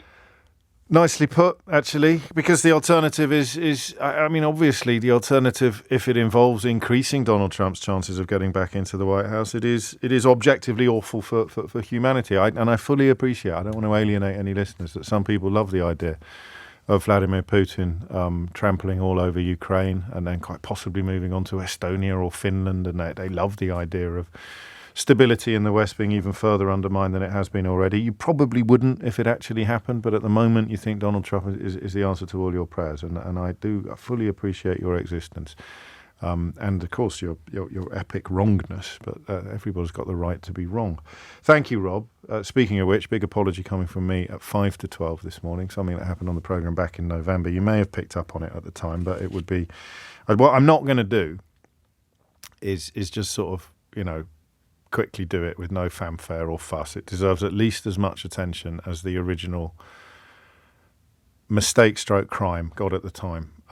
So that's coming up at 5 to 12 today. You don't want to miss that. I certainly won't be forgetting. Rob, thank you. Kate's in Southport. Kate, what would you like to say? Hello, James. Hello, Kate. I'm 74 and I'm favourite for forgetting names. Yes. But I can forget a name and then half an hour later or perhaps next Tuesday I will remember it again. So I think that makes me all right. Yes. But my grandma and my mum both died of dementia, which scares the living daylights out of me because I am constantly thinking when I forget something, oh my God, am I going like my mum? Do you know what I mean? I do. That's a real big scare. And do we know, or do we need other people outside to tell us the difference between because, I'm 52 and I notice sometimes that the ease with which I get the perfect word in the perfect moment is slipping slightly. So sometimes I use a slightly less perfect word, and then 2 sentences later I remember the word that I should have used. So you think of another one, yeah. I think you probably do need other people to. I'm particularly aware, as I say, because I can see it coming down the line. Or I don't know whether it's coming down the line or not, but I'm very aware of the fact that it might be. You're looking out for it, aren't you? You're probably hypersensitive to it. Yes, and I probably worry more than I should, to be quite honest. Yes. But I think somebody else will notice it more. And if either of my 2 girls ever said to me, Mum, I don't think you should be living on your own, come and live with me, that's another bloody nightmare, but we'll talk about it. Would they fight over having you or not having you, do you think, Kate? I don't know, but I sat last night thinking which one would I go and live with if it did happen to me, and then I thought, oh my God. No, let's not open that. That's a box of worms we don't need to look into just yet. It's like King Lear all over again, but in Southport. I'm very, very aware of my own situation, and I'm keeping an eye on it. Do you know what I mean? But I do. But I think when I get to the point where I can't work that out, that's when it becomes a problem, because I won't be able to work it out, and I will need somebody else to tell me. I think as the conversation continues, we are recognising the cognitive decline, the inevitable effect of passing time, but not necessarily seeing echoes of a more serious medical condition at this point, in Joe Biden's case. I think when you get to that point, you don't recognise it. But I would say that mainly when I forget things, it's when I'm tired or when I'm stressed. And yes, so and he will be hanging on to that. He will be almost constantly tired and or stressed, wouldn't he? Which possibly undermines my point about gears and the notion of being in a heightened state of awareness or consciousness by dint of being in a situation, a live radio studio or a live presidential speech. You'd think that you were firing on more cylinders then you would be in a less stressful situation. But there you go. Kate's not the first to say that stress actually makes these problems worse. There was a guy, this text says, on MSNBC who was a neuroscientist and explained that memory loss at Joe Biden's age is totally expected, but it doesn't mean he has any sort of dementia or that his decision-making is impaired in any way. In fact, decision-making can be better at old age because of wisdom and experience, etc. It's the processor, not the hard drive, that we need to watch. I love the way I said that, as if I understood it. I have to do it, do you think? If I don't do it now, will anyone just pretend and just... No, all right, 5 to 12, big apology coming. Stand by. Seriously, it's not going to be pretty, but it's important that we get it out of the way. 5 to 12, up and coming. Before that, I think that you could almost describe 80% of political journalism this morning in the United Kingdom as an example of... Sneak here, sneak here, sneak here. The front page of the Mail is extraordinary. This, of course, comes from the people who told you that you'd have 40 new hospitals by now, and HS2 would be arriving any minute now at a platform just around the... Can you ever believe a word Sir U-Turn says? To which the answer is yes. When he says that he won't press on with policies that he doesn't believe the country can afford anymore, he will be telling the truth. I have to say, I've really enjoyed listening to and watching the increasingly desperate attempts to turn it. Listen, I wouldn't have done it personally. I don't know whether Rachel Reeve should have been allowed to make the announcement in the first place. I would prioritise it. As an earlier caller said, you can always find the money. I personally would prioritise it. But then I don't think that I'd be 25 points ahead in the polls at the moment. So, it's a trade-off between pragmatism and principle. But in terms of whether or not it is damaging to Keir Starmer, not whether or not you wish that he'd stuck with the original pledge, it's actually becoming close to hilarious to see the desperation with which people who have been cheerleading for Boris Johnson, Liz Truss and Rishi Sunak, more U-turns between them than, I don't know, the average HGV driving test, trying to pin this on Keir Starmer, the same people that spent months telling you about his curry as if that were the end of the world as we know it, and it turned out to be a completely innocuous meal. It's been quite beautiful. And I mention it because George tweeted a moment ago and he just said, there seems to have been a tangible shift in the electorate. And I thought this, I mentioned this to Eleanor, the producer, earlier this morning. Is this Keir Starmer £28 billion story, even with the help of client media, would usually be bad news for Labour, but almost everyone seems to be commenting on how they appreciate the honesty. I think this is significant. And that is up to and including audience members on Question Time last night. What do you think about this? Well, surely I should be cross if he changed his mind after I voted for him, not before. But hey-ho, I could be wrong. Either way, I think it's a lovely example of Smear Keir actually reaching front pages today. I like the shorter one. You need both. It's got a touch of the Hanna-Barbera cartoons, hasn't it? That's why it's lovely. It sounds a bit like a sort of cartoon-type punchline. I like it a lot. Thank you. 11:51. Back to Joe Biden. Let me just read this quickly. Hey, James, that comment about wisdom rings true with me, says Anthony. Maybe the reason we don't see this with Trump is because he doesn't know anything. He's always been just off-the-cuff gibberish, and you'd never know if Donald Trump was in decline. Well, I mean, he did refer to, I think he referred to Nikki Haley as Nancy Pelosi for the duration of an entire speech the other day, and he has a habit of doing incredible things like inventing countries. I think Nambia was one of his inventions. It's funny. You wouldn't have thought Donald Trump and Lee Anderson had much in common, would you? But Lee Anderson invented the word sniggle recently to describe a cross between a snigger and a giggle. It's what people were doing when he went to vote against the bill that he'd resigned to vote against and then didn't vote against it because people were sniggling at him. He calls other people snowflakes, of course. In fact, it's one of the great rules of the 21st century British political landscape. Anyone who calls other people a snowflake will, within minutes, prove the evidence of their own incredibly gossamer thin skin. So 30p Lee always calling younger people snowflakes, but couldn't actually cope with some people giggling at him in his own place of work. It's remarkable, really. But yeah, you could be right on that. You could be right on Trump. I think increasingly he reminds Jacob Rees-Mogg and Donald Trump are the ones we should have been comparing to each other, not Boris Johnson. But I digress. back to the question of what his apparent cognitive frailty, or really what real cognitive frailty looks like, and the side and that slightly tricky, dangerous question of whether or not Joe Biden fits that category. Simon's in Bristol. Simon, what would you like to say? Hi, James. Hello. I'm pleased I've called you the correct name.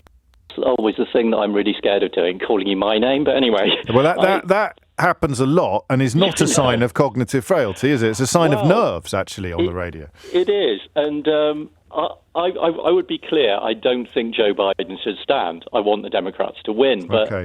I have a speech impediment, as you might be able to tell. I don't know. But yeah. I don't think this accounts for all of Joe Biden's errors. But people who have a speech impediment, they do this thing, and this links to what you were saying. They really are switched on because they're anticipating words that are coming up. I think Hamas could be one for him. Yes. And they switch them with other words. Okay. Now, he's got a speech impediment, but he has said that he's cured. Most people with a speech impediment will tell you, you're never actually cured. I think it's a pride thing. People view people with speech impediments of lower intelligence, and I do feel that a decent percentage of his gaffes look to me like word swaps or hesitations. Yes, of course. Because he doesn't want to stammer. But not Macron Mitterrand. No, probably not. But Hamas, because I've just slightly stammered on Hamas there. Yes. So, some people can't say their own names because it's a particular difficult word. And it makes me want to scream when I hear some of it and the cruelty that's headed out to him. Because I'm glad you've done this. I think this is really important. Quite a few people have made the point by text, but nowhere near as powerfully as you've done. And that notion of swapping out words because you know you'll struggle with that one, but you'll be fine with that one. That's quite a big piece of this particular jigsaw. But it's not exactly what you were saying. You know, you saying that you would know not to swear. Yes. The person who stammers will often be several moments further down the conversation, and they're thinking, oh, I can't say Tuesday, I'll say next week or something. And if he is doing that, I really feel for him, because just stammer and don't worry about it. But the thing is, if he stammered, the same ghouls would be down on him to say that it was cognitive decline. It would possibly be worse. Briefly, because I've got an important No, don't apologise. I'm saying just I've got a very important apology to make in a minute. Don't laugh. Sorry. No, stop it. Seriously. Why did you say when you started that you don't want him to stand? Given that you've in many ways just defended the apparent missteps that we've seen. You know, we use the cliche about the Ming vase. Yeah. With Joe Biden. Yeah. He's walking across a room where people are dancing in and out of him with the Ming vase delicately caught in one hand. It's terrifying. I don't think that my nerves could take the next 9-10 months. No, tell me about it. He's not going to make it. It's such an intense thing to do. And he is looking frail. It's terrifying, isn't it? It's terrifying for the world. It is when you put it like that. I was just clinging to a little bit of hope, actually, towards the end of this conversation, but up you popped. Oh, sorry. That's a vanilla candidate, to me, I don't agree with the previous person. I have a feeling many people would sigh with relief and just vote for a vanilla candidate. Or Gavin Newsom, who I don't think necessarily deserves to be described as vanilla, but who has proved himself in some quarters. The problem is you're coming from a standing start. You are an unknown quantity against one of the most recognisable faces on the planet, largely because it's orange. Who's going to miss that? Thank you, Simon. It's 11:57, so a little late than scheduled. I need to apologise. Back in November, on the programme, live on air, I suggested to you that Nestlé, the well-known chocolate manufacturers, were embarked upon a cynical publicity stunt when they announced the imminent axing of the Karamak chocolate bar. I suggested to you that, in keeping with some previous examples, including, if memory serves, Heinz sandwich spread and possibly also salad cream, they would create a bit of a news brouhaha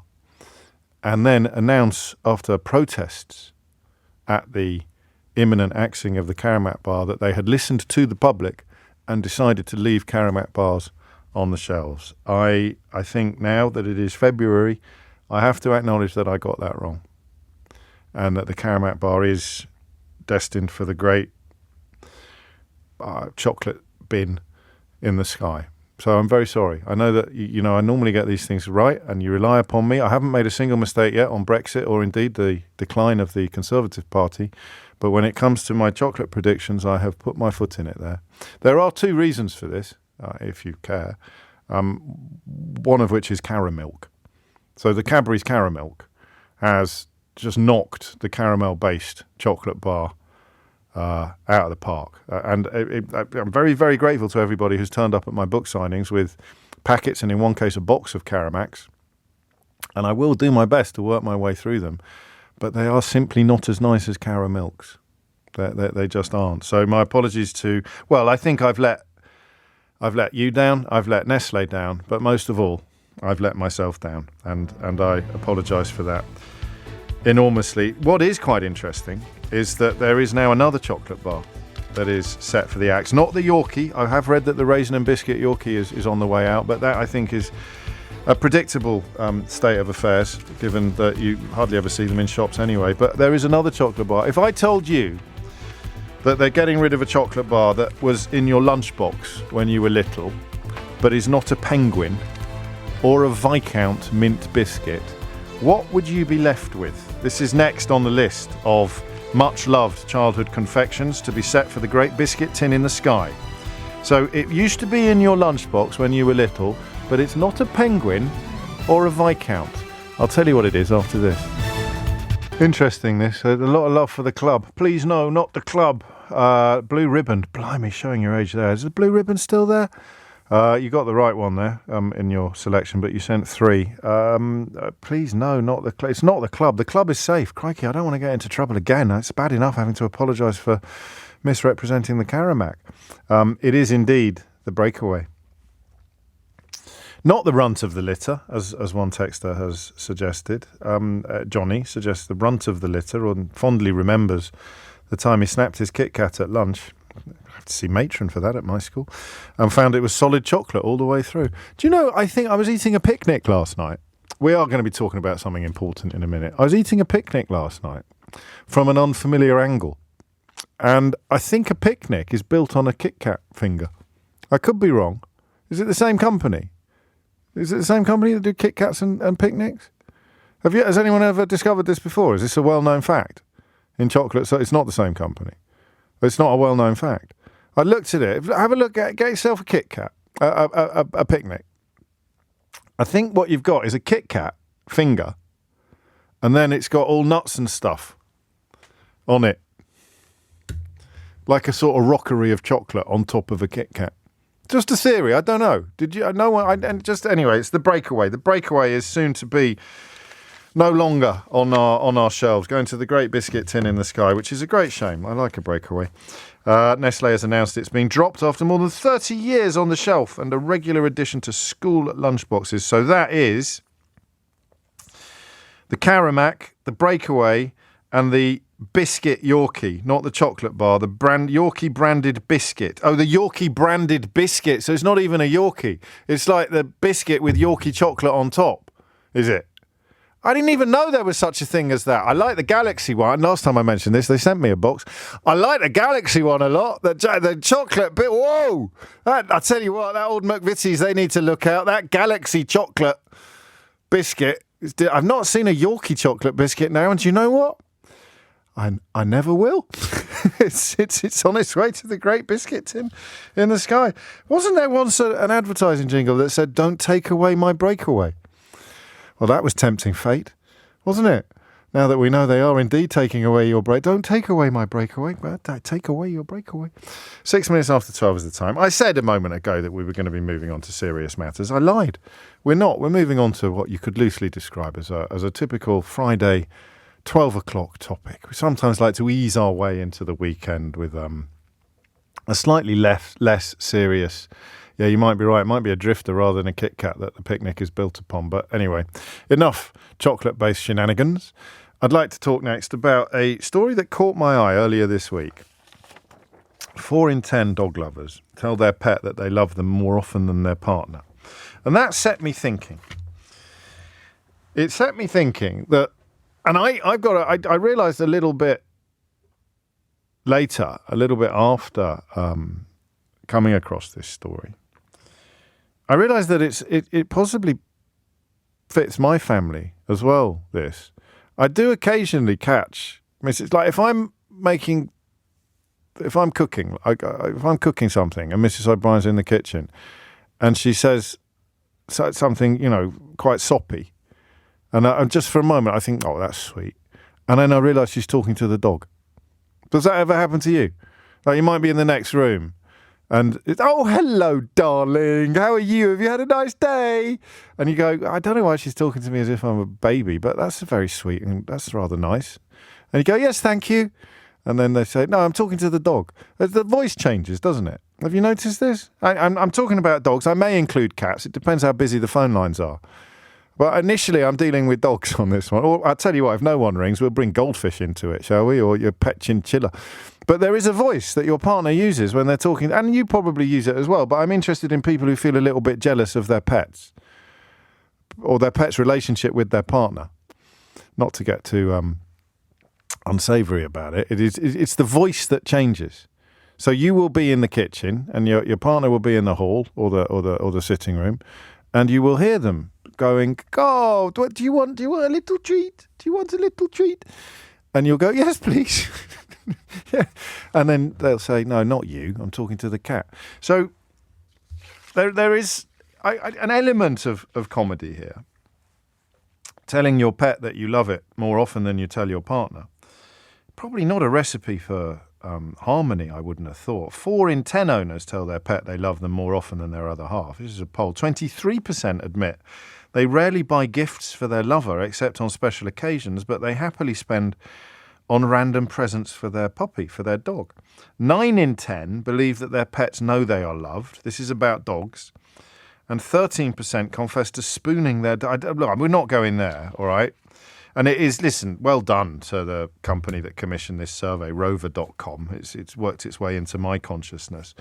But what I'm interested in is the genuine fear or a genuine resentment that your partner loves their dog more than they love you. Okay, that's what I'm looking for this hour.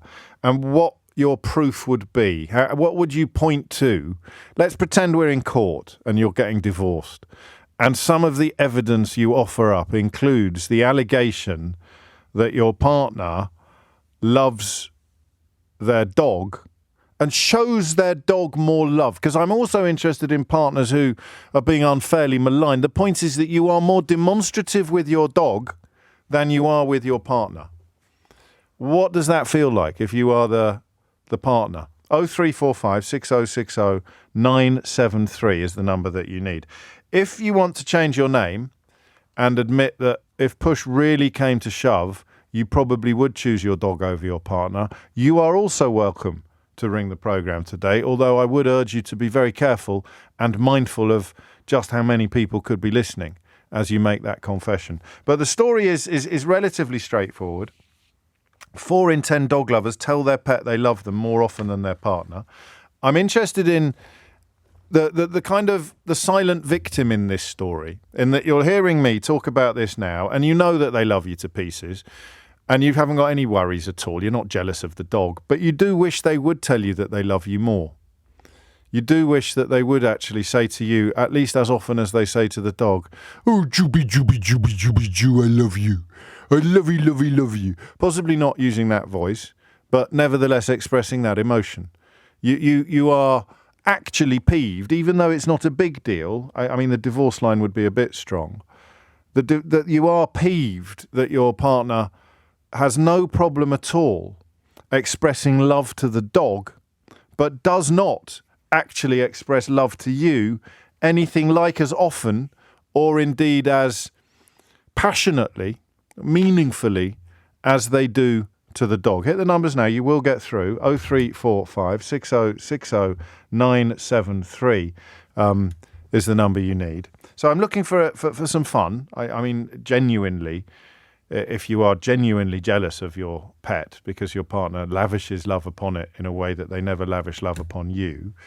But then I'm also interested in the sort of less serious element of it, which is I don't think they realise, But I wish, because it catches me occasionally. We're quite a demonstrative family. You probably won't be surprised to hear that by the amount I overshare on the radio. So I was raised, my mum tells me that she loves me endlessly, every other sentence. Always has done, always will do. And I'm the same. So there's no particular absence of expressions of endearment at home. But there's something about Mrs. O'Brien's voice when she's talking to the dog that is never there when she's talking to me. I don't know quite what it is. It's not just the infantile. That would be weird. If she, I'm in my 50s. If she spoke to me like I was a little baby, that would be very weird. And I don't think I'd like it. But there is something there. There's a sort of, do you know what it is? Oh, I can't believe I'm sharing this on the radio now, but in for a penny, in for a pound. There's a sort of joy when she's talking to the dog. There's a sort of, like a lightness of, there's an air of liberation in her language. Oh, la, la, la, like that, which I don't always hear when she's telling me that she loves me. And that is a very low level of what we're describing here. So there'll be various gradations, various degrees. You are genuinely worried that your partner loves your dog more than they love you. You are prepared to admit that you love your dog more than you love your partner. You are fairly relaxed about everything, but would actually quite like it if your partner did tell you that they love you as often as they tell the dog. And then any other element of this phenomenon that you think might be helpful or entertaining for everybody listening. You're listening to James O'Brien on LBC. Duncan says, please can you put some clips of you doing those voices on the LBC YouTube channel? Certainly not. Certainly not. The only reason why you would move yourself from a proper broadcast station to YouTube is if nobody is listening to you or watching you on your proper broadcast station, Duncan. So I shall, if enough people want me to, do the little voices on the radio. I'll do the little voices. Just to be clear, I do not want Mrs. O'Brien to start talking to me like that. But there is something in this story, isn't there? There is something in that you very, very rarely have a proper balance in the love triangle where one of the points is a pet. It's very rare that both partners in the human relationship have an equal affection for the dog in particular, maybe with a cat, but the dog normally has a favourite. There's a leader of the pack, isn't there? And there is something about the tone of voice deployed when talking to the dog that is never deployed when talking to the partner that I think could cause a little bit of grievance. Hit the numbers now. You will get through. 0345 6060973 is the number that you need. The time is approaching 11:45. I was expecting to have heard from the High Court today about Prince Harry's latest legal adventures. That might come in before 1 o'clock, but if it doesn't, I will give you an extraordinary illustration. I mean, it's almost up there with the... Do you remember the time, I've told you about this a few times, the time that Meghan Markle was accused of trying to kill her nephews and nieces because she had a certain type of flower in her wedding bouquet, accused by the British media. And then it turned out that Kate Middleton had exactly the same flower in her wedding bouquet, and they described it as beautiful and traditional and a lovely example of what all brides should be like. There's another example of just how mad the British media is when it comes to reporting on Harry and Meghan that has been under your very noses this week, but you may not have noticed it. It's 12:15. It's 18 minutes after 12. I may have miscalculated on this one. I don't want to jinx it before we start, but it may be that people have heard this as an invitation to ring in and boast about how much they love their pets, which it isn't supposed to be. It's supposed to be ring in and moan about how much your partner loves their dog and the fear that your partner loves the dog more than you. But we'll see how we go. Alexandra is in Hertford to kick things off. Alexandra, what would you like to say?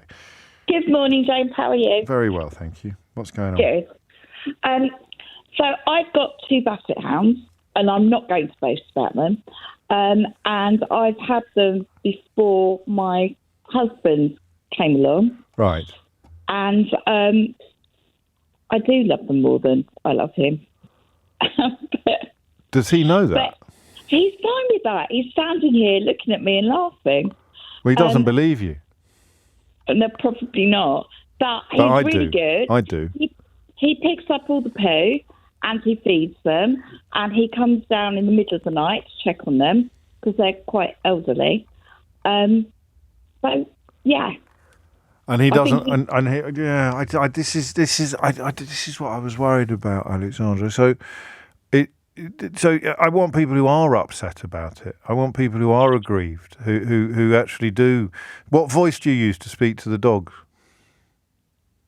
Go on, don't be shy. I've done it. Well, no, the same one that I'm using now, really. You don't have a special voice for them? No.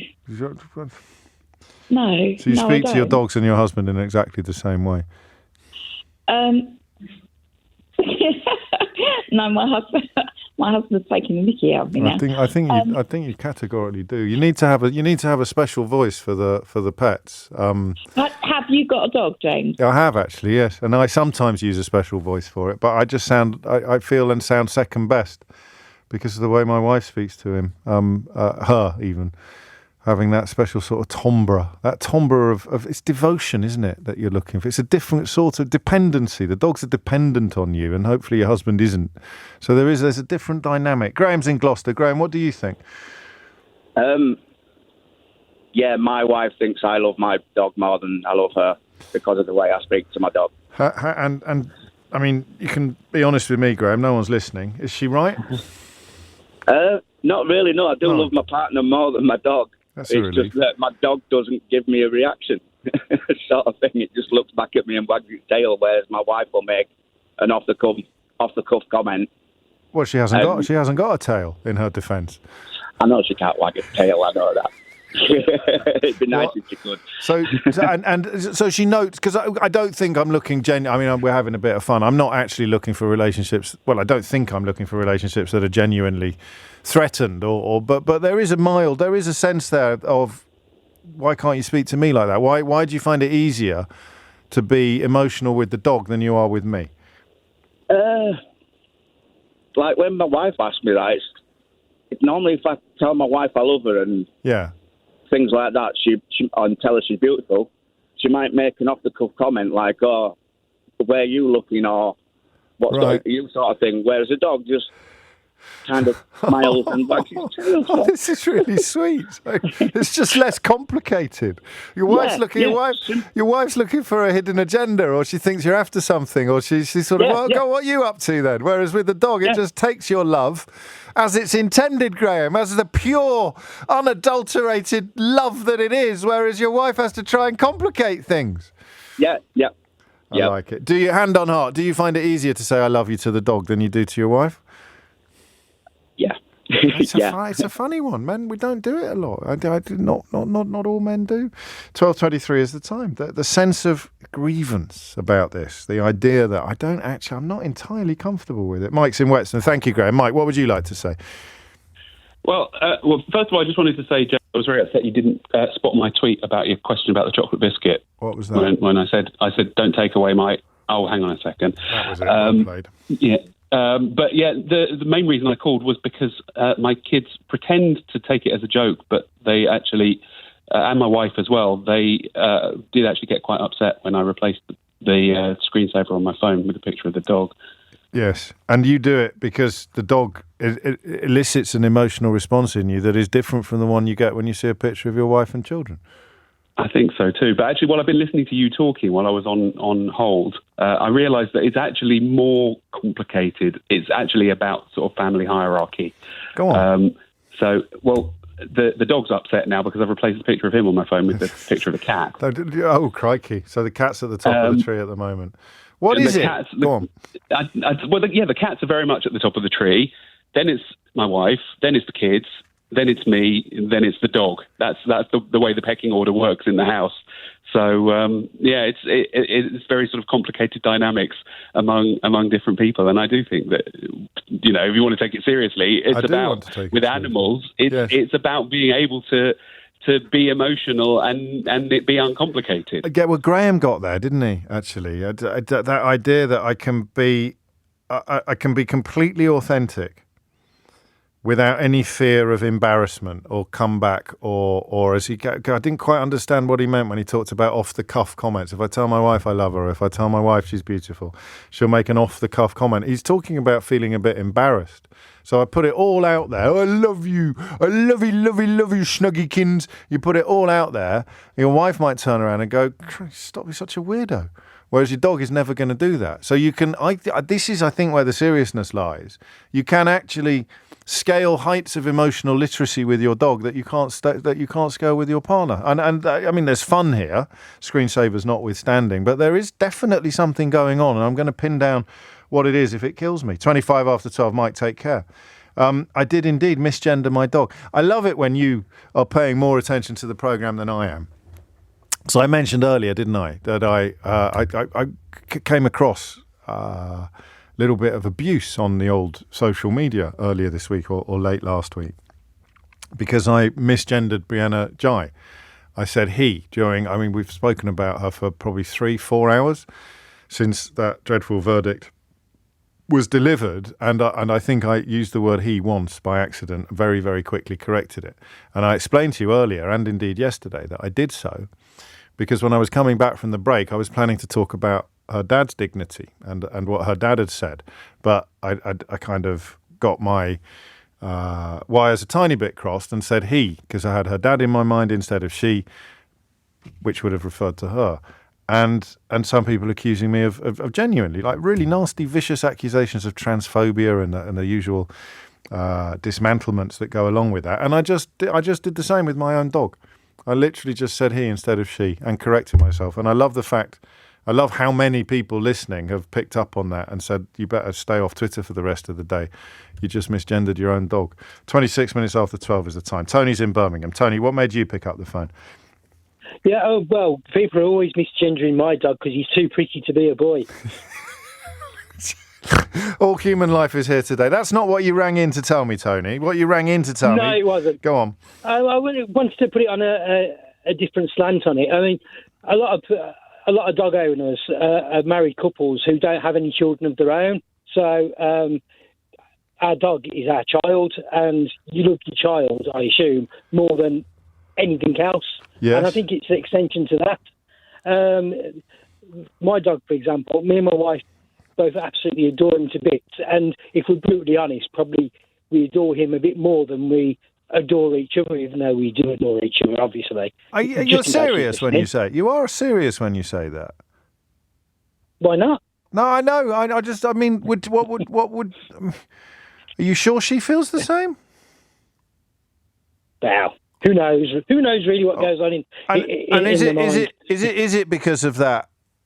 I don't want to say not answering back because that sounds coercive, but just that dependency, that what you have, it's a less complicated relationship. You don't have to work at it, do you, at all, your relationship with your dog? As long as you feed them and take them for a walk, they think that you're the bee's knees.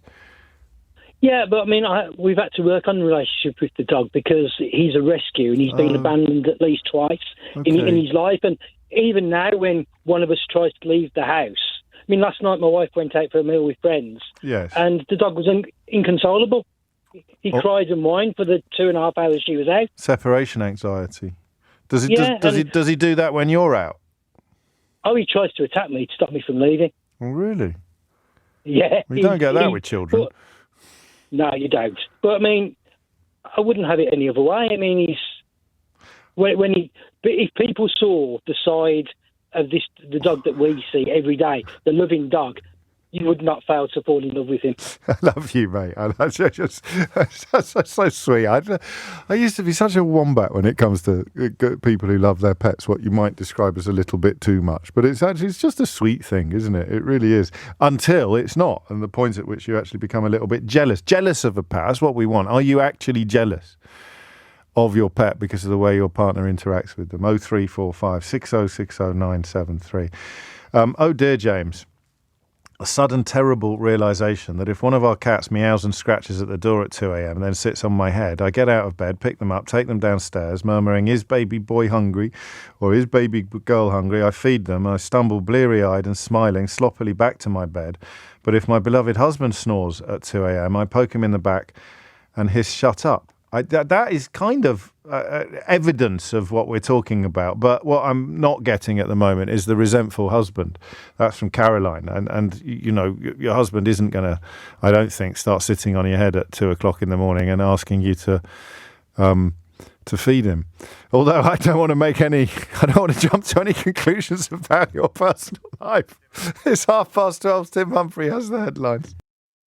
33 minutes after 12 is the time. You're listening to James O'Brien on LBC, where the something I didn't actually, it's been a bit jam-packed this week, hasn't it? I haven't had time to run through. I wanted to do it yesterday, run through coverage of Prince Harry's visit to his father, which the usual suspects contrived to portray in a negative light. You know, I can't believe he's only here for 30 minutes. My information, by the way, is that the King and Queen were hot-footing it to Sandringham at the first opportunity. So basically, King Charles rang his son, told him that he had cancer, and his son got on the plane, almost the first plane out of America that he could get on. And they contrived to portray that in a negative light, or to paint him as... I saw one right-wing commentator genuinely wondering whether the stress, quote, stress, end quotes, of dealing with Harry and Meghan could have caused Prince Charles's cancer. I told you a mate sent me a message saying, I can't believe Meghan's caused King Charles's cancer, as a joke. And I thought, I won't do that on air because it's a bit rum. And then it actually happened in real life. There's one commentator on one of those weird new TV channels suggested that it had been Meghan Markle's fault that King Charles got cancer. The mind boggles. But just as a tiny little indicator of how mad the media is on this subject, imagine what they would have done if he hadn't come at all, right? Imagine what they would have done. So they've given him a hard time for coming on the first plane he could have got on.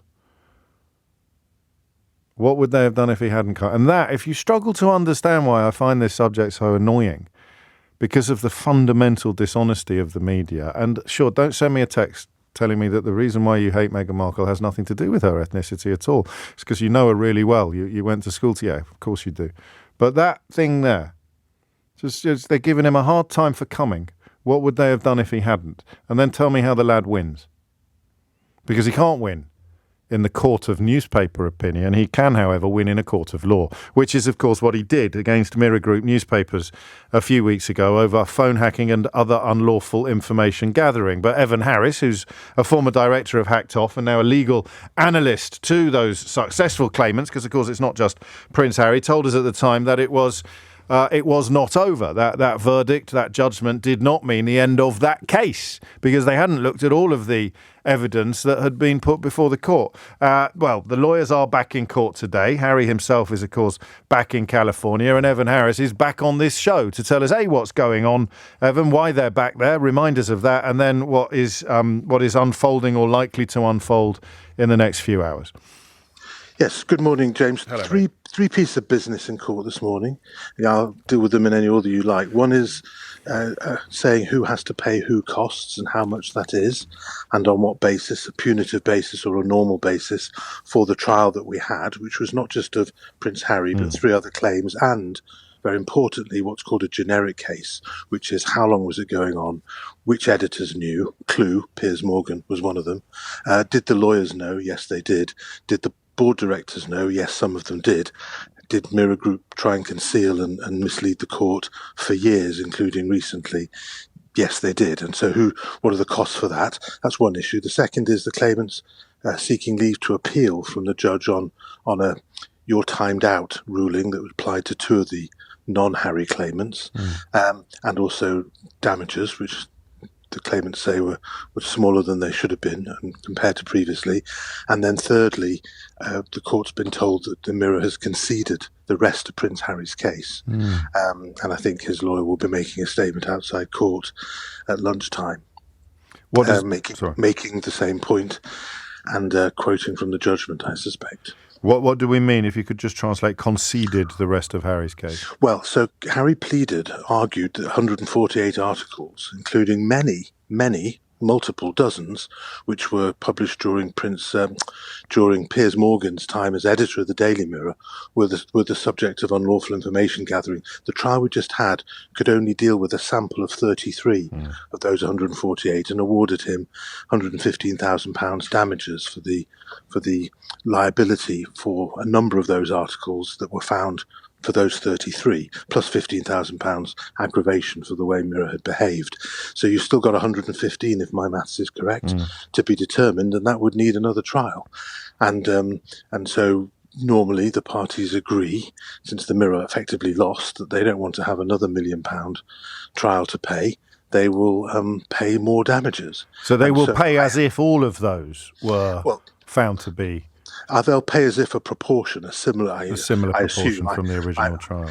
I'm not entirely privy. Well, no, of course. If I was, I couldn't say. But I don't think this claimant would have settled for for less than a multiple of the damages he got, because 33 out of 148 needs to be scaled up, and he'd get his costs. No doubt he'll give the money to a good cause, not about damages for him. But the fact is that pretty quickly, actually, because there was no rush, they have conceded his case and accepted they're liable for more articles, including, as I say, during Piers Morgan's time as editor, which the judge found in a ruling that he clearly knew that phone hacking and other unlawful activity was taking place. You have to remember that. Indeed, and it makes a mockery, as you explained to us at the time, of the statement that Morgan made outside his house after the last judgment, which was sort of misleading, self-serving, and whining. Yes. Indeed, plus ça change. So this is, a straight, unqualified victory, we think, in the offing for Harry and his fellow claimants. Yes, on this Mirror Group matter, and then on the costs, the costs have just awarded the claimants £2 million as a starter for their costs on a punitive basis against Mirror Group on what's called the generic case, which is the underlying activity and the knowledge and the concealment. And it's an unusual ruling because normally their costs are awarded on a standard basis, which means there's haggling and you end up with about 70%. And obviously I get paid by the Mirror eventually. So I have an interest in this and we've got to keep the wolf from the door. Yes. And I have a little share of that money. But he said no. This is going to be on a punitive basis called an indemnity basis because of the shockingly dishonest way that the Mirror had conducted this litigation, the Mirror Group, which is Reach, latterly, Reach PLC. And the sad thing, may I say, for journalism is if Reach had behaved better, then that money could have been spent on journalism, but preferably public interest journalism. But even journalism of a tabloid nature, which can be entertaining, but it's not. And journalists rightly should be furious with their employer because there are cuts at this company. They're sacking people left, right and centre at Reach at the moment, and some questions over the very survival of the Daily Express, of course, which is part of their stable, although not involved directly in this action. I hadn't thought of that before, Evan. It's a really powerful point that you make. And speaking of the broader Fleet Street picture, it's a weird one for you and your colleagues on this and your compadres, because more than perhaps any other story in living memory, this is incredibly newsworthy and yet will barely make the news in the sense that you would expect it to do if the injured party, if the loser, was not a newspaper or a newspaper group. The broadcasters are here, and I suspect it will be run on broadcast bulletins, as you're doing. Yeah, that's the Sky ITV and the BBC, and I can see. Sky only because it's no longer owned by Rupert Murdoch. If it was still owned by Rupert Murdoch, they probably wouldn't be going near it. Yeah, that would be a worry. But I can see newspaper journalists here. Yes, but what they write will not be what is put out by the Press Association and by the broadcasters, and it is sad, because if it was any other industry, this sort of loss would be highly significant. I should say, for the sake of balance, yes, of course, two of the four claimants lost on limitation; they were timed out, right? And we, the claimant group, will be appealing to the Court of Appeal against that ruling. But in the meantime, the judge has awarded costs against them, much smaller than Harry's, who's a bigger claim, and the massive generic costs. But fortunately for those claimants, they are insured, so they won't have to dip into their own pocket, having been through the the stress of the trial. It's and unfortunate for them, the but stress that's of the always trial the risk. and the stress of media attention as well, which can be absolutely hideous in these sort of. So they're not trials, out of pocket, but they didn't succeed. Okay. And so the Mirror have got something out of this what is otherwise a debacle for them, I think. And they didn't succeed because the time at which the alleged offences were committed is so long ago. It's not a finding of exoneration or acquittal. It's simply a finding of time lapse. Yes. We say we didn't know about it, so how could they bring a claim? And the judge said, well, you could have known about it if you read The Guardian every day while you were on the set of Coronation Street. It's a very I'm paraphrasing and possibly being unfair to the judge, who hopefully isn't listening. Do we? So what are we actually still waiting to find out, Evan? Your characteristically comprehensive coverage. What will? Is it just numbers now that we're waiting for? No, I think the numbers have come You've out. given us but that, 2 million. But I think Prince Harry's lawyer is going to make a statement outside court at lunchtime, right? With for Prince Harry saying what his thoughts are on the fact he succeeded on the whole of his case. I look forward to that. It may come in our time, may come in Sheila's. Any link, do you think, between this verdict dropping and announcements overnight that Piers Morgan's show on Talk TV is no more? It's unclear to me. I don't know if you've been able to establish whether this is Talk TV suddenly realising that they've got someone who stands accused by a judge on overwhelming evidence to have lied on oath at a public inquiry and misled repeatedly their viewers. I don't think the owners of Talk TV care. No, so I don't think it's a demotion. But I think Piers Morgan will be under some stress. But even a rusty doctor like me knows that doesn't cause cancer. Indeed, thank you for knitting us neatly back to where this conversation began in a very adept fashion. Dr. Evan Harris, former director of Hacked Off, and now a legal analyst to the successful claimants against Mirror Group newspapers over that phone hacking and unlawful information gathering, speaking to us from the High Court where he has been in attendance. As we say, the remainder of that lawsuit has been settled, and Prince Harry's lawyer will be giving a statement on the steps of the High Court. Whether or not you hear it on my show or elsewhere today depends upon precisely when he begins to give that statement. Also, Evan used to be a Liberal Democrat MP, didn't he? And this week's guest on Full Disclosure is the leader of the Liberal Democrats, Sir Ed Davey. I'll give you a little taste of that shortly as well, because I think it's a bit special, that interview, and I think you will change your view of the man and quite possibly the party as a result of it. But of course, ultimately, that is up to you. The time now is 12:45. 12:48 is the time, and you're listening to James O'Brien on LBC. Back to the sadness, really, of feeling that your partner is more affectionate towards their pet than they are towards you, and the serious side of it as well. I'd like to explore, as well as the relatively silly stroke funny side of it. Barbara's in Clapham. Barbara, what made you pick up the phone? Hello, James. Hello, Barbara. Love your show. Thank you. Okay, so basically what you said is exactly what happens to me. Oh. So my partner, lovely guy, but I know he loves his dog better than me. I know that for a fact. He might find it easier to tell them that and to be emotional. It doesn't mean he loves them more, does it? He does. Oh, he does. Sorry. I mean, if you look like at night, so he'll kiss them on the head, and I'm like watching, thinking, oh, is he going to give me a kiss? And then he's like, good night. Oh, that's not fair. I don't say anything. No. Well, I don't say anything because I know he'll get upset. Right. So I just kind of look and I think, okay. And if we go out anywhere, he's like, I'm worried about the dog. So you're just thinking, oh, it would be nice if we could just go out and not worry about the dog and just enjoy ourselves. Just concentrate on each other a bit. Concentrate on me a bit more. No, I know. But does he talk to them differently? Does he talk to them with a better... Oh, yes. Oh. So if we go out and we're dog walking and he's so nice, he will say, oh, come on, Sam. Oh, thank you. Leo, come here. Good. And then with me, it's like, oh, can you hurry up? So I'm just like, I have said to him, I say, you do speak to the dogs better than you speak to me. Yeah, what did he say? Fetch. He doesn't really say anything. But Sorry, that was very rude of me, Bob.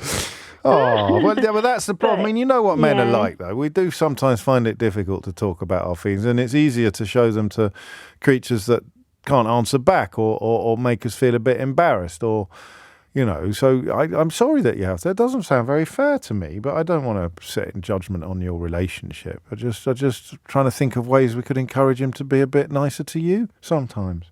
No, I mean, I can understand, you know, they're lovely dogs, but I do sort of say that it would be nice. Yes. And he's taking the dogs out to agility, and that's why I wanted to have a quick call, because I don't want him to hear what I'm saying, basically. Your secret's safe with me, Barbara. Your secret is safe with me. Hopefully he's not listening to the show. Oh, my God. Well, he won't recognise. Anyway. He won't recognise your voice. He'll be too busy listening to the dogs. You look after yourself. Yeah. All right. All right. Thank you. Thank you, care. Barbara. Bye. Have a lovely weekend. 12:52 is the time. That's the sad. There is something there. There is that little poignancy there, isn't there? There's some incredibly emotional content in this week's Full Disclosure, I have to tell you. Now, I don't know what you know about Sir Ed Davey, the leader of the Liberal Democrats. You may know, for example, that his son is very poorly, and that the family, him and his wife Emily, care. Their job is, like a lot of people who care for a poorly child, their life is lived to a different rhythm from the rest of us. The need to look after their boy is paramount in all of their other calculations, all of their other family calculations. And he only went public with that because he became leader of the party, and therefore it becomes a big driver of his commitment to improving care for everybody in this country, provision of care, social care, and B, you know what journalists are like. So the big elements of your private life you will not be able to keep out of the public. So I kind of knew about that. But I had no idea of the... And he doesn't wear this heavily. I really want to stress that, because I sensed in the course of a conversation that I enjoyed enormously, I have to say. I sensed that he doesn't want to be portrayed as pitiable, as someone for whom you should feel sorry. He's quite a tough man. You need to be in this line of work. Gentle but tough. And I had no idea about I think I'll use the word trauma he'd experienced as a young person. So he lost his dad when he was about 4. And that meant he was raised by his mum as a single mother. And he's got big brothers as well who sort of stepped in loco parentis up to a point.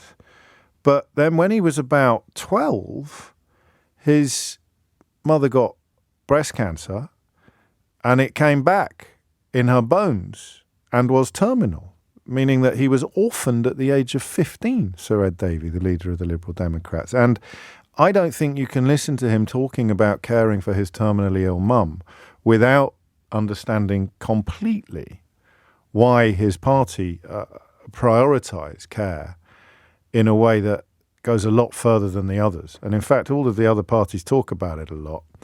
This guy lived it.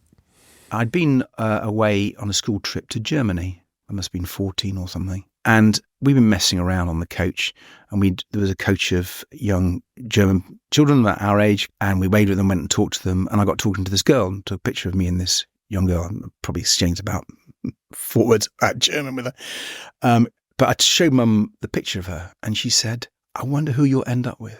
Gosh. So she was beginning to think, knowing she wasn't going to be there and what my life was going to be like. The things she'd never know. And we talked for hours on her bed, because my other brother who did most of the caring with me was Henry, and he was doing his A-levels really. And I wasn't near exams, and I would just spend hours lying on her bed, chatting to her, often about nonsense, right? Nothing necessarily profound. And she splashed out on a remote control TV, which was, and we watched TV together. And you and Henry had to shoulder quite a bit of the medical burden as well. You'd administer some of her morphine, I think. Yeah. I mean, the thing about bone cancer is it's very, very painful, and you can't treat it other than very, very strong painkillers. So morphine was the main one, not the only one.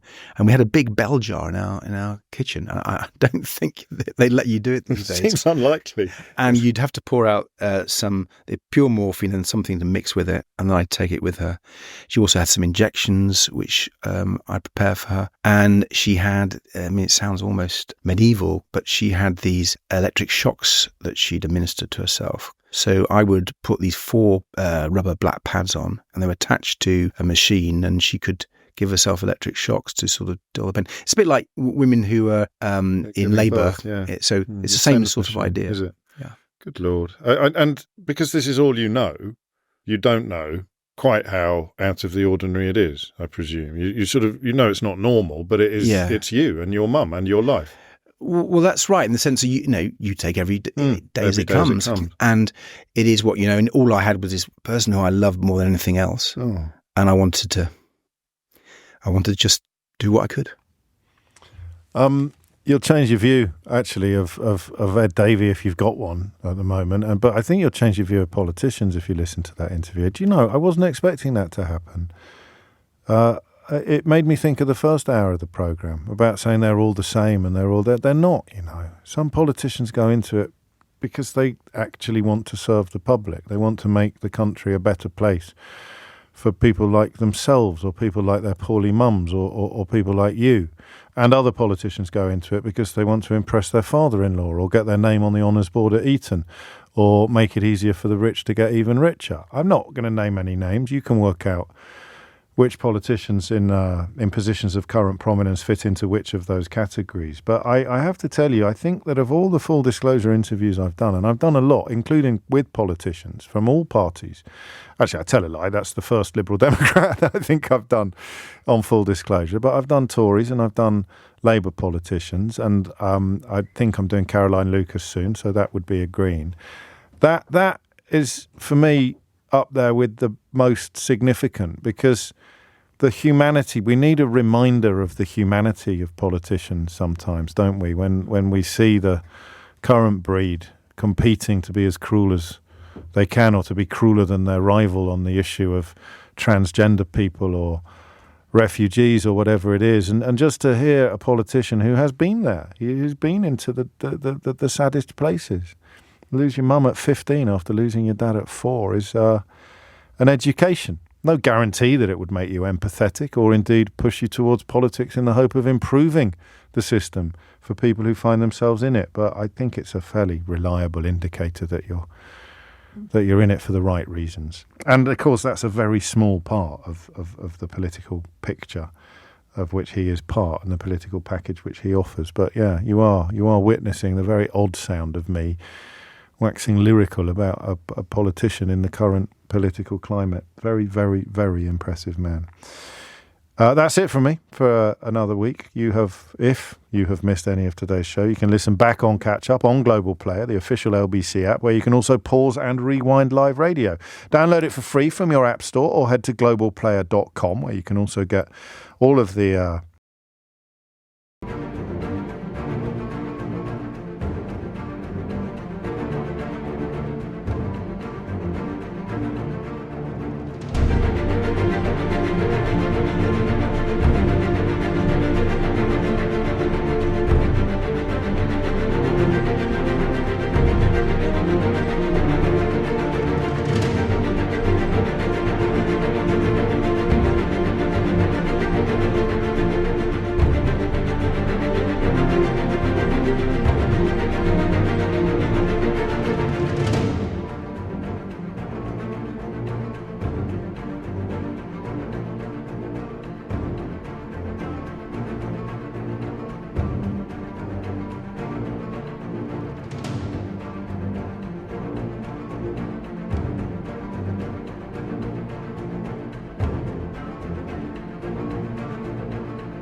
Full Disclosure podcasts coming up at 4 on LBC. It's Tom Swarbrick, but now it's time for Sheila Fogarty. Now it's time for Sheila Fogarty. Now it's time for Sheila Fogarty. Now it's time for Sheila Fogarty. Now it's time for Sheila Fogarty. Now it's time for Sheila Fogarty. Now it's time for Sheila Fogarty. Now it's time for Sheila Fogarty. Now it's time for Sheila Fogarty. Now it's time for Sheila Fogarty. Now it's time for Sheila Fogarty. Now it's time for Sheila Fogarty. Now it's time for Sheila Fogarty. Now it's time for Sheila Fogarty.